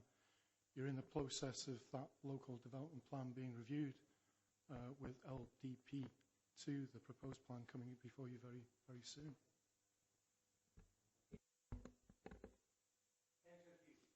That's okay. Thank you, Provost. Looking at this, paragraph 7C4, in terms of sustainable development, we've got to look at the balance and the costs, or the cost and benefits of proposals. I was just thinking there that although there has been an argument put forward by the developer that there is a shortfall in land, the counterweight to that is obviously that you can't have unfettered development or growth, because unless growth is managed, then the situation then will have a major impact on infrastructure. And as we have Mr. Teat here, I was wondering, Provost, if I could ask Mr. Squid a question. I noticed that obviously with St Margaret's Primary School, a development of 500 houses would have a certain impact on primary development in terms of the primary school. I noticed that within the letter which was presented by the developer, that they were offering somewhere land for a new nursery. In terms of the costs and the benefits at the moment, I take it that there has been a planned development in relation to education, where early years expansion has been factored into the campus at St Margaret's Primary School. Would the offer of a new nursery somewhere in the development, would that mitigate, or shall we say, make matters worse in relation to the educational aspect for Pullman? Thank you, Provost. Yes, Councillor, the requirement for a nursery on the application site is purely for the requirement for delivery of statutory nursery provision for 1140 hours from 2020 for that site alone, for those 500 houses. There is no scope to extend provision within St Margaret's Primary School for the reasons outlined in the report. And that provision has already been extended to meet 1140 hours, or is underway at St Margaret's Primary School Nursery. Clarify where we are. We've got a motion moved by Councillor Alexander, seconded by Councillor Nicholl. There's been no amendment, so we didn't really need to have a lengthy debate. But because of the fact is that this application has been in for so long, and it's very contentious, especially for maybe the communities, I think that it was vital that everybody had an opportunity to ask questions and say. But we have a motion moved and seconded. Is there anybody otherwise minded? I'll just ask Mr Moody to clarify what the motion was and take a decision. Yes, thank you, Provost. The motion moved by Councillor Alexander and seconded by Councillor Nicholl was in terms of the recommendations within the report. So it's to refuse the application for the reasons set out in the report. As members agreed? Item 6 in your agenda is a notice of motion as proposed by Councillor Coombs, and will allow Councillor Coombs to take the stand. Thank you. Could I be excused? And certainly, sir. And I hope everything is okay with the family.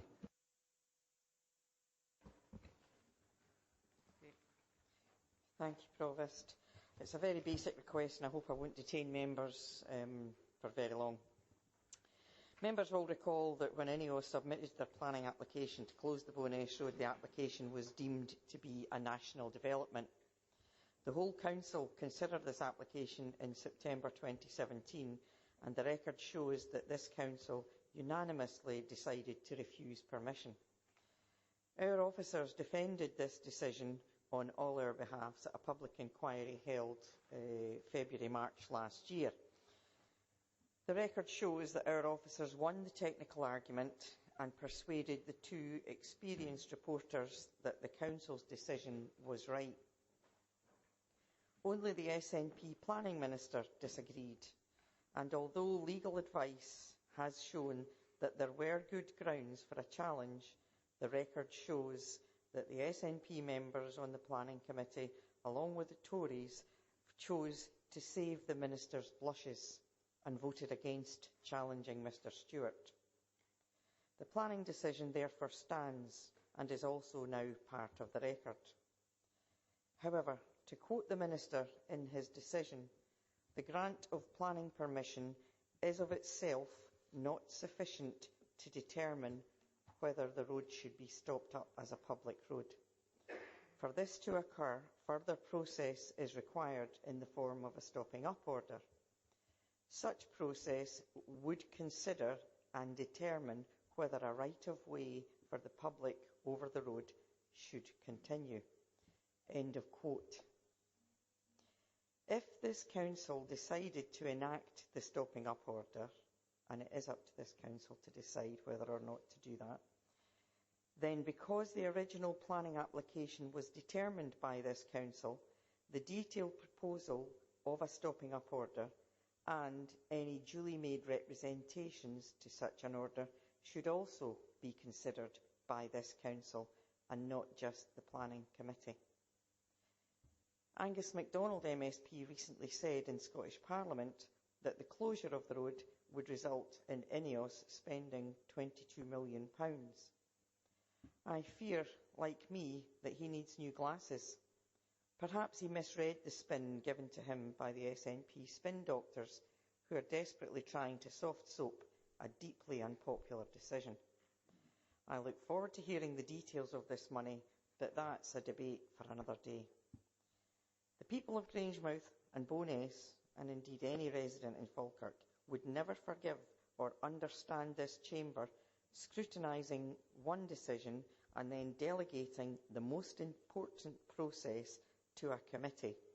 I believe that that would be a dereliction of our duties and responsibilities. Therefore, I propose that Council agrees that any decision made on the stopping up order to close the Bowness Road be made by full Council in recognition of its importance. Thanks. I promise, given that the closure of the Bowness Road is such significance to the people of Bowness and Grangemouth, I would happily second the motion that it goes to full council to be fully discussed. And up here, Councillor Alexander, is it? Thank you, Provost, can I sir. ask for a 10-minute recess?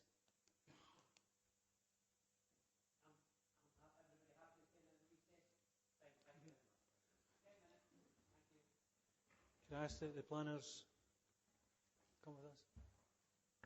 Provost, I wonder if we could have a 10-minute recess to discuss this, please. You know, I was just thinking about that, so I'm quite happy to have a 10-minute recess for you opposition groups to discuss. Okay. Okay, thank you very much for that. We'll now carry on with the business. I'm going to go to Councillor Alexander in relation to the amendment. Thank you. Thanks very much, Convener, the Provost. John mentioned the fact that there was unanimous decision taken by Falkirk Council when this application first came to Council. That's true, it was unanimous individual support on the day for the motion that the application be rejected. Councillor Coombs didn't vote. Councillor Coombs wasn't here that particular day, and we've yet to hear where Councillor Coombs or why she didn't feel to come along necessarily the need to come along and vote on the day. With regards to the issue of probity, then in terms of dereliction of duty, I would say that any member who puts a political campaign before the voting for something that they strongly believe in is letting the people down in terms of the issue of what constitutes the correct action on behalf of a member. So with that, I have to say that's the background. Councillor Coombs has had a high-profile campaign against INEOS, against the application, and what goes with the application. And I accept her right to do that. The rest of us withheld our views in order to do the right thing, which was to come into this chamber and give our views and our vote to the position. That's something that we did.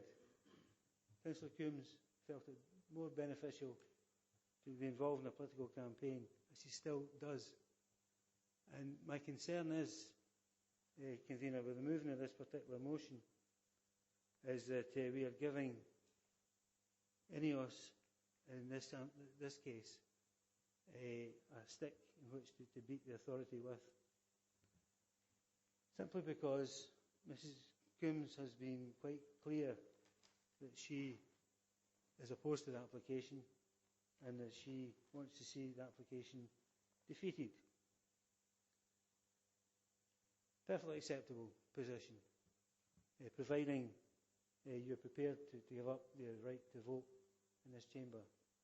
And some may question that, not least your own constituents. However, that's for Councillor Coombs. My concern is that what Councillor Coombs is asking for is a change to the manner in which this application is going to be looked at and dealt with. Again, she's perfectly entitled to do so, but at a consequence and a price.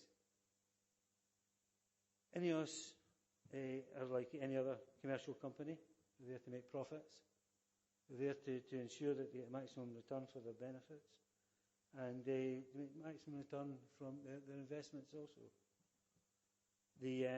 Equally, it is legitimate for the Council to question that and to seek a balance. What Councillor Coombs is doing is running the risk of taking the decision-making process away from Falkirk Council in this particular matter. Because if any of us perceive a bias, a predetermination of positions adopted by members, and I suppose a prime candidate for that would be Councillor Coombs herself, then they have an advantage over the authority again, should their application be rejected. We're actually giving them grounds for appeal in relation to the legal process. and potentially judicial review. That's something that the planning regulations, which as we all are aware of, quasi-legal, and we know that the advice that we get from officers is always err on the side of caution.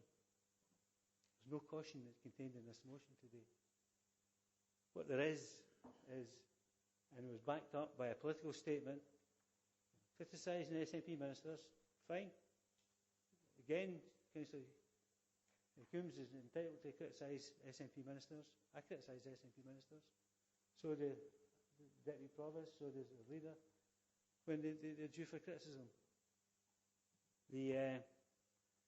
What I can't criticise them for is the recognition of INEOS as an important player within the national and even international sphere in terms of the GDP and what comes through INEOS as part of that process. We saw that when the last election process for the Labour's parliamentary candidate almost brought the company to a closure.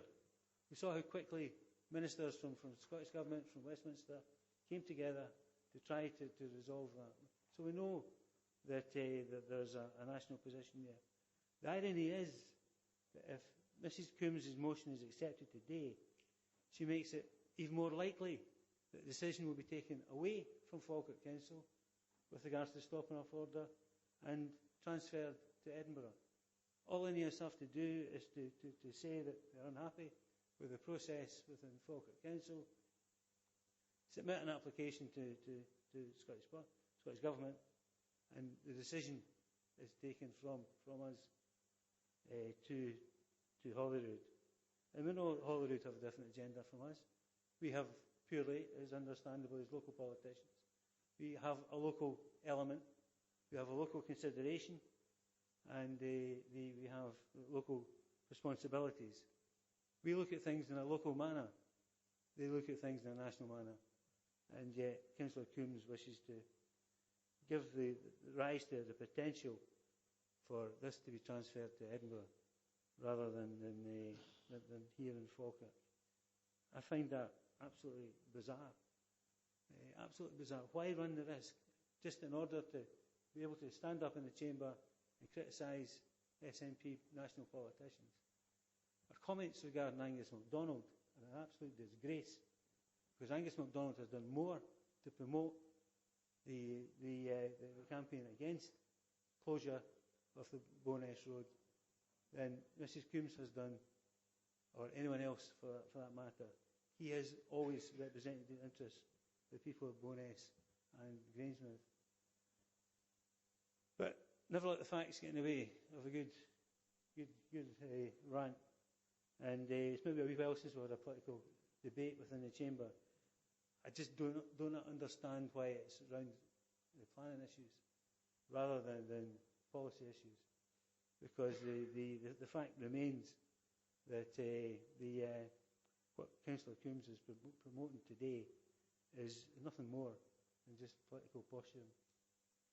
Now that's something that it's up to Councillor Coombs' group of colleagues and ourselves to determine. What we're concerned about, Provost, is the whole issue of the openness and transparency of our planning process. And that's why the notice of amendment concludes: Council therefore agrees to retain the practices in the scheme of delegation on planning matters introduced in 2009 to ensure all applicants are dealt with consistently. And it's that key paragraph within the amendment that Councillor Coombs should look at, listen and learn from, because it's consistency that our lords and masters further up the political tree are looking for within the authority, both in planning terms, specifically, and mostly in planning terms, but also in the manner in which we deal with the private sector, the third sector, and all others as a local authority. What Mrs Coombs is asking us to do is to treat one application differently from others. Now, she could argue that it's about promoting democracy, but the bottom line remains that it will be perceived as something that's different. Inconsistency, lack of transparency, and lack of a reasoned argument behind it. Other than, as I say... 1 minute, Councillor Alexander, thank you. Thank you very much. A minute's a long time in politics. Someone said, or something like that.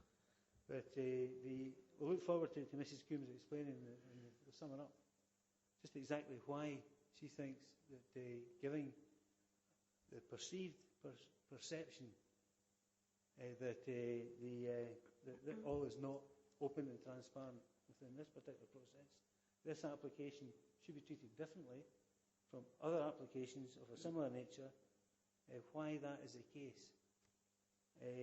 and why exactly she would give INEOS, with all their expertise, the legal expertise, why she would give them the opportunity to say, Phil, in the event of the wrong decision for them coming through this particular forum. So with that, Convener Provost, I wait with bated breath to hear Mrs. Coombs' explanation. Okay, thank you for that. Well, so you're moving the amendment?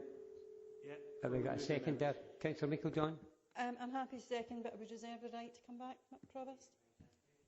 Before we go into any further debate, I'm going to ask Mr. Moody just to clarify the situation in terms of stopping up order, where it sits in terms of proper procedure going on to the Planning Committee. Thank you.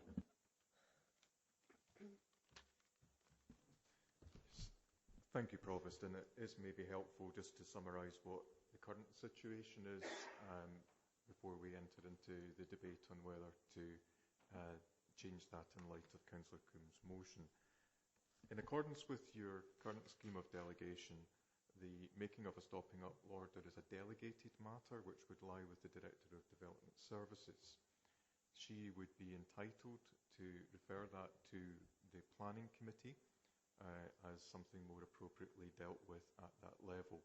And I think it's maybe reasonable to say, and I don't want to put words in Mrs. Geisler's mouth, that this would be the kind of situation, given the level of public interest that there has been in this particular matter, that would be referred to the Planning Committee. So I think it's reasonable to assume that if the scheme of delegation were given effect, as it stands at the moment, the application for the stopping up order would be considered at the Planning Committee. Councillor Coombs has placed before you a motion asking you to recall the matter effectively to the Council, and I wish to clarify that the Council is perfectly entitled to do so. It's within the Council's gift to make its scheme of delegation, to change its scheme of delegation, or to withdraw a particular delegation for a particular matter. So the motion as it stands is competent. It's a question of whether the Council thinks that is the right thing to do, and that's the matter which is the debate before you, and you have Councillor Alexander's amendment before you setting out his reasons why he thinks it would not be appropriate to do so, and beyond that I think there's nothing more that I can reasonably add. That's fine, thank you. Clarifying that. Councillor Black. Yeah, can I firstly ask a question? In a previous conversation with an officer, I was told that stopping orders are quite unusual in themselves. So can I ask how often in the last, say, 10 years there has been a stopping order of this magnitude, or a stopping order in general?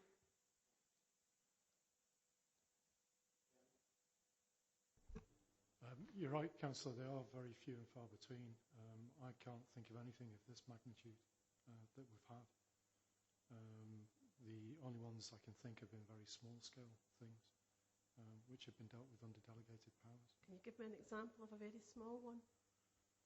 I'm struggling because they are that infrequent, to be honest. I mean, it tends to be maybe sort of closure. And Mr. Steedman, because this is his field, would you like to come forward, sir? If you just tell us who you are, what your designation is, and then just answer the question. Thank you. Thank you, Provost. Russell Steedman, Roads Network Coordinator. Bernard was saying there that they're very few and far between. They're very few and far between in planning terms, and the last one I can recall was a very small footway associated within Derry Town Centre, associated with the regeneration in Derry Town Centre. Thanks very much. Thanks, Provost. I'm not going to say a lot on this. It's pretty clear-cut in my opinion. The full council said no. Our officers defended that viewpoint and won. The people of Grangemouth and Bo'ness think this is a very important issue. Therefore, we should give them the respect that they're due and ask the full council to consider this. We've just heard that a stop and order is a very unusual matter. Officers have said that they come very rarely to under delegated powers. The last one was a small footpath in Denny. So I don't think we've got anything really in our previous experience to actually deal with this. So I don't think it's fair to see that we're taken away from the normal scheme of delegation because this is such an unusual occurrence. I think that the amendment's tone is very personal, and I don't like that, and I don't actually think it's appropriate. This motion is not about the detail of the stopping order. The planning convener is also the portfolio holder of economic development, and sometimes that might offer conflict as well. However, every councillor must look to their own conscience, and this motion is about how many councillors take part in the decision, not the decision itself. What's the big concern about it going to full council? I really don't see what the issue is. This seems to be a theme with the administration. Small groups of councillors making decisions without taking the view of all councillors and the people they represent on board. So, Provost, I'm happy to go with Councillor Coombs' motion. Councillor Nicholl. Thank you, Provost. I came into local government a long time ago, before even some members were born, with the aim of making a difference. And over the years I have regretted governments of every stripe taking powers away from local authorities and to themselves. So my instincts are always to say that if something can be decided here, then let it be decided here. Regrettably, in the case of the closure of Bo'ness Road, and very much against my wishes and all those who were in attendance that day, the Scottish Government, in its wisdom, decided to acquiesce to the request from INEOS. However, that still meant that we had some control over the stopping up order to influence the events and make best of what I certainly think was a very bad decision on behalf of the Scottish Government. And I am minded by the argument, and I know nobody has a crystal ball and nobody can really preempt what INEOS may do, but I do think it is more likely that if this motion was successful, that they may try and cut out the local authority yet again and go straight to the central government, or the Scottish Government. And that's not a risk that I wish to take, Provost. I think if it is left following the normal procedure, INEOS would not have an excuse to take it further out of our hands, and we could continue to have an influence over it, and I certainly support that. One thing that I do support what Alison has just said is that the terms of the motion have a bit personal. I really don't like that. That could have been said in a manner, because I think Joan has set herself up for some of the comments that have been made. I am unhappy, particularly in paragraph 2. That's not my idea of politics, particularly on a planning application where we should be trying to keep personalities and politics out of it. So I've got to say I do sort of wish that that wasn't there. However, in saying that, it's not going to put me off supporting the amendment today, because based on the entire point, it was wrong to stop up, to defy the local elected representatives. That was wrong. But I don't lie awake at night thinking about decisions which I cannot have any control or influence over.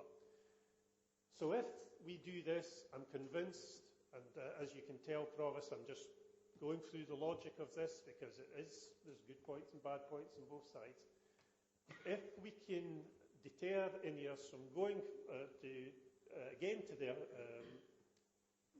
Scottish Government, I think so much the better.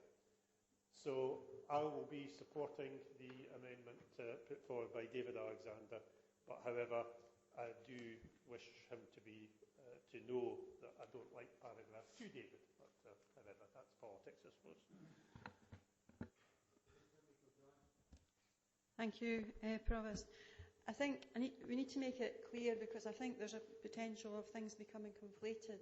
The decision around the planning application put in has been taken, and we have moved on from that. We cannot go back and revisit that, and I'm concerned that there may well be some perceptions out there that can be revisited and the decision be changed.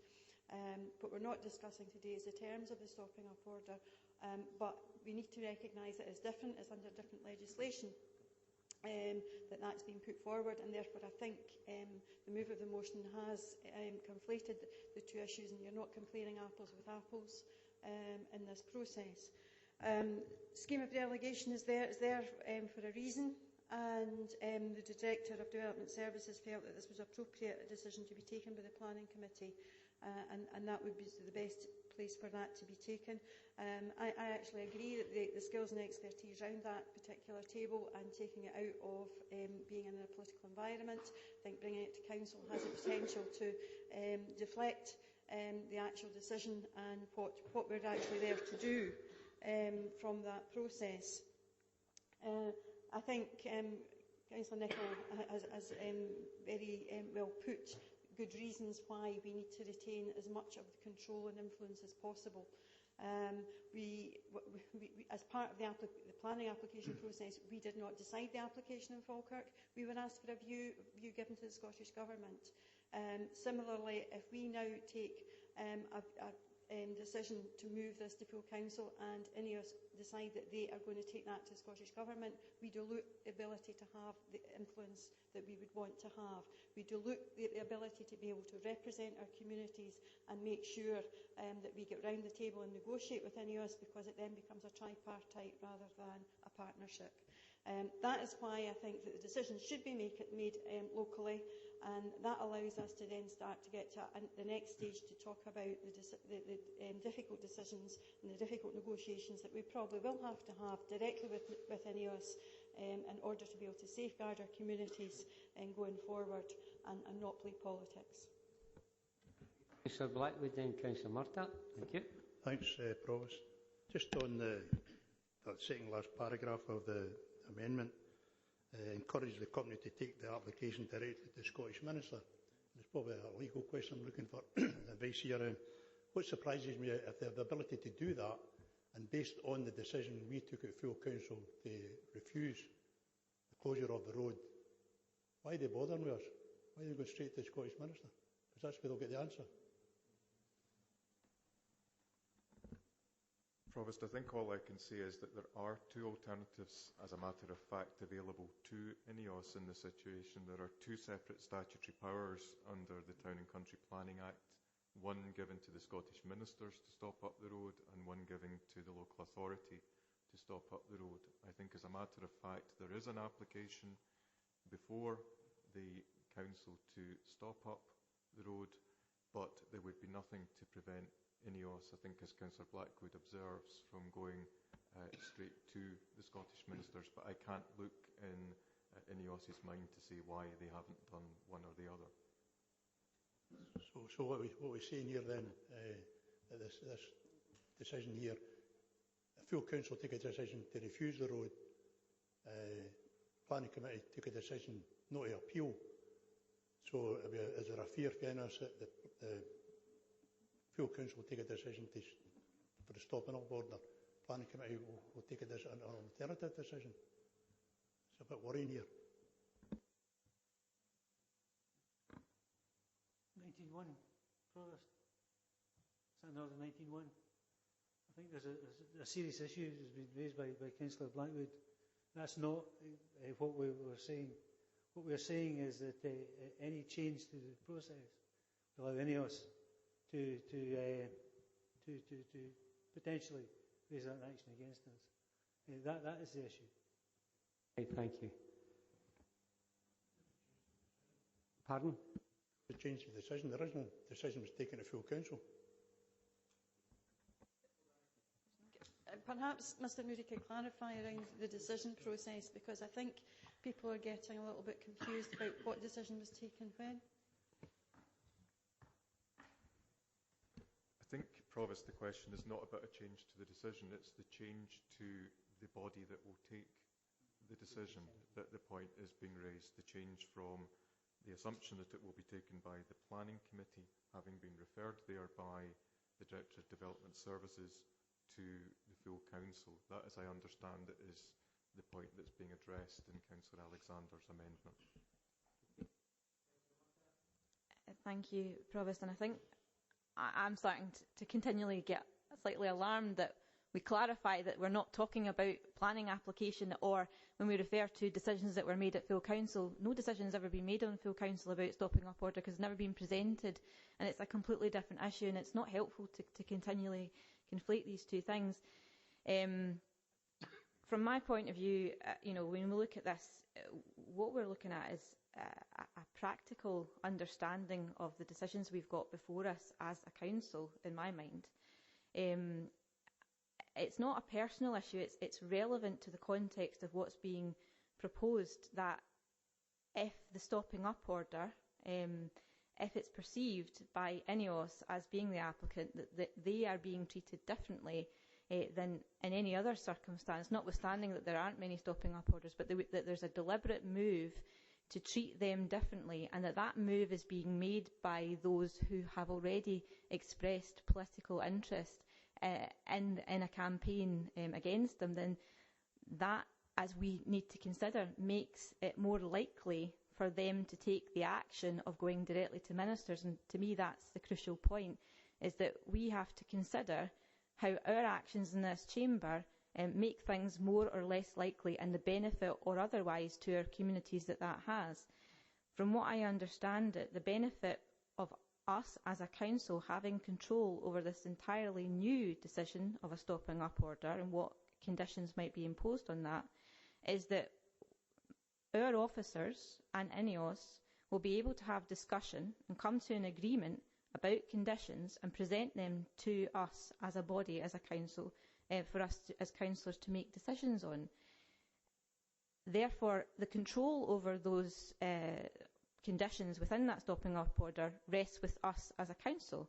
If that is taken away from us by going directly to ministers, we no longer, as the body that represents the people in this district, have any control over that. We might be consulted on that, but we no longer have that control and that input that we would have had. So as a body, we have to consider what is the most likely way for us to have the most control for our residents.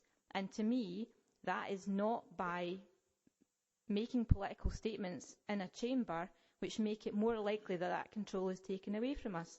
So I am never in favour of making anything personal, but I think that there is a relevance in understanding how, by those who have proposed this motion being so directly involved, that situation makes it more likely. And I think that what we have to do is say, understand completely what's before us, understand that the Planning Committee is a proportional body of this council in which there are members from many directions, many wards across the council, and it is an appropriate place to have that decision made, and that we are putting in jeopardy our level of control by if we were to agree to this motion today. Coombs to wind up as the mover of the motion. Thank you. Thanks very much, Provost. Obviously, there's been quite a few points made. First of all, I didn't criticise the Minister. I stated a fact that he went against his reporter's recommendations and against it wasn't a decision by full council. I get that unanimously the council said that had they been asked to make the decision, they would have refused it. The Minister, INEOS obviously went for non-determination. And on that point, I don't think in any way, shape or form INEOS are going to make their decision about what happens here with this stopping up order based on how many Falkirk councillors debate this stopping up order. I think that's an absolute red herring to say that if we take this to full council, INEOS will take it to the Minister. Really, the level of decision making in INEOS is not about how many Falkirk councillors debate the stopping up order. I'm under no illusion what the Scottish Government will do and why, and I completely understand why the SNP group don't want to open up this debate. It is politically embarrassing. Locally, they're saying that they're against it, and I know especially the local members are against this road being closed, and that's why it's important that we bring the debate to full council. With regard to the comments made about Mr MacDonald, again, I wasn't criticising him. I said that those figures were suspect. There is nowhere, anywhere in the Minister's report or in the reporter's public inquiry debate that 22 million is going to be spent by INEOS. But that is a debate for another day. Malcolm said that it was, in his opinion, a bad decision made by the Scottish Government, but he's not willing to have an open debate in this chamber about it. I find that incredulous. I think, again, under the delegated powers, that the Director would likely put that to the Planning Committee, and what my motion is asking for is that, similar to today, the full Council sits as a Planning Committee. I don't see that there's any reason why we shouldn't do that, and given the size of this. The other thing is the amendment. It says, Council notes with concern the attempt by the mover of the motion to treat one particular application differently. This is a different application. As we've already heard from officers, we've never had one like this before, so I can't see how we could treat it the same when we've never had the same. Council recognises, obviously then it goes into the personal issue about a high-profile campaign against this particular application. I find it difficult to understand how that paragraph could be considered as a competent motion in this Council. Council recognises the potential implications for the authority if the motion is successful, any perceived bias and predetermination. I can't see how, again, the implications of my motion passing would be that we would have an open and transparent debate where our constituents can hear what every member elected to Falkirk Council, every member would be entitled to have their opinion on that, and every constituent of every ward would hear what those opinions were. Deviation in the treatment of the application may create a set bias and encourage the company to take the application. Well, as I've said, I don't think that INEOS, in their might, really give a tuppence to how many Falkirk councillors are debating their application. Now, again, I think it will go straight to the ministers, but that's not my decision.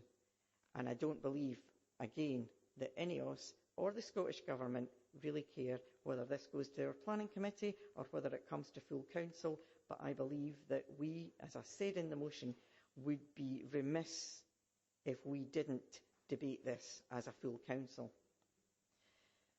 Mr Moody has already clarified one of the issues I was going to bring up about the standing orders.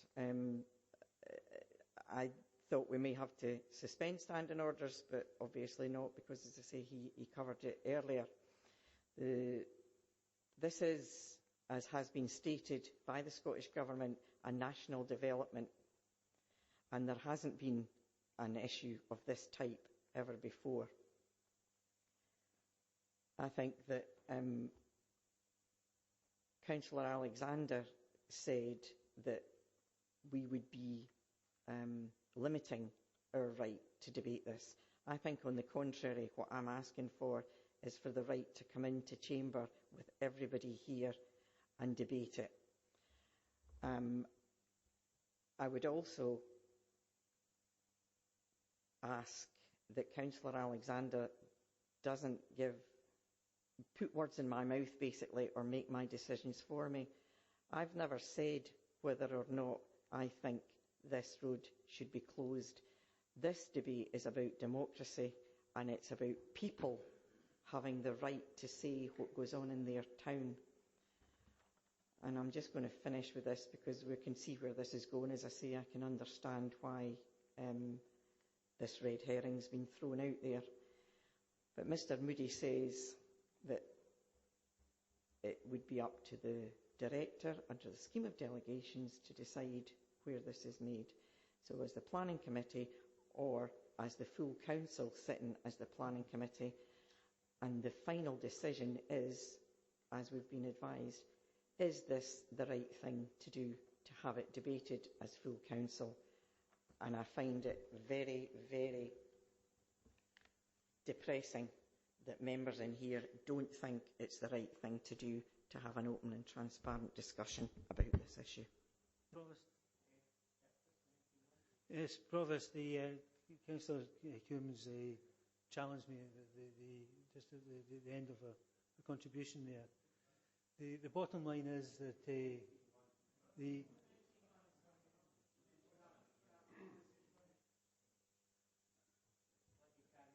okay. Yes, Councillor Coombs. Apologise. I did correct myself. Councillor Coombs. Councillor Coombs, and our summing up there, they made the comment about she's never stated her opinion, or worse to that effect. Never given your opposition. Were you not at the rally last weekend? No? You've never been at any rallies? Councillor Alexander, thank you. Okay then, we're going to go to the vote. We'll just clarify the situation again. Can I have a point of clarity? There's been quite a few comments about the planning committee itself, and as a member of the planning committee, I've got to say the open and honest discussions we have in that every time. Okay, right. Right, the discussion's finished. We go to the vote now. Yes, thank you, Provost. The motion is as on the agenda, and it's moved by Councillor Coombs and seconded by Councillor Bissett. There is an amendment which has been circulated, moved by Councillor Alexander and seconded by Councillor Meikle-John. Provost Buchanan. Motion. Deputy Provost Ritchie. Councillor Aitchison. Councillor Alexander. Councillor Balfour. Councillor Binney. Councillor Bissett. Councillor Black. Councillor Blackwood. Councillor Bowes. Councillor Coleman. Councillor Coombs. Councillor Flynn. Councillor Garner. Councillor Harris. Councillor Hughes. Councillor McHugh. Councillor Meikle-John. Councillor Monroe. Councillor Murtagh. Councillor Nicholl. Councillor Nimmo. Councillor Reid. And Councillor Spears.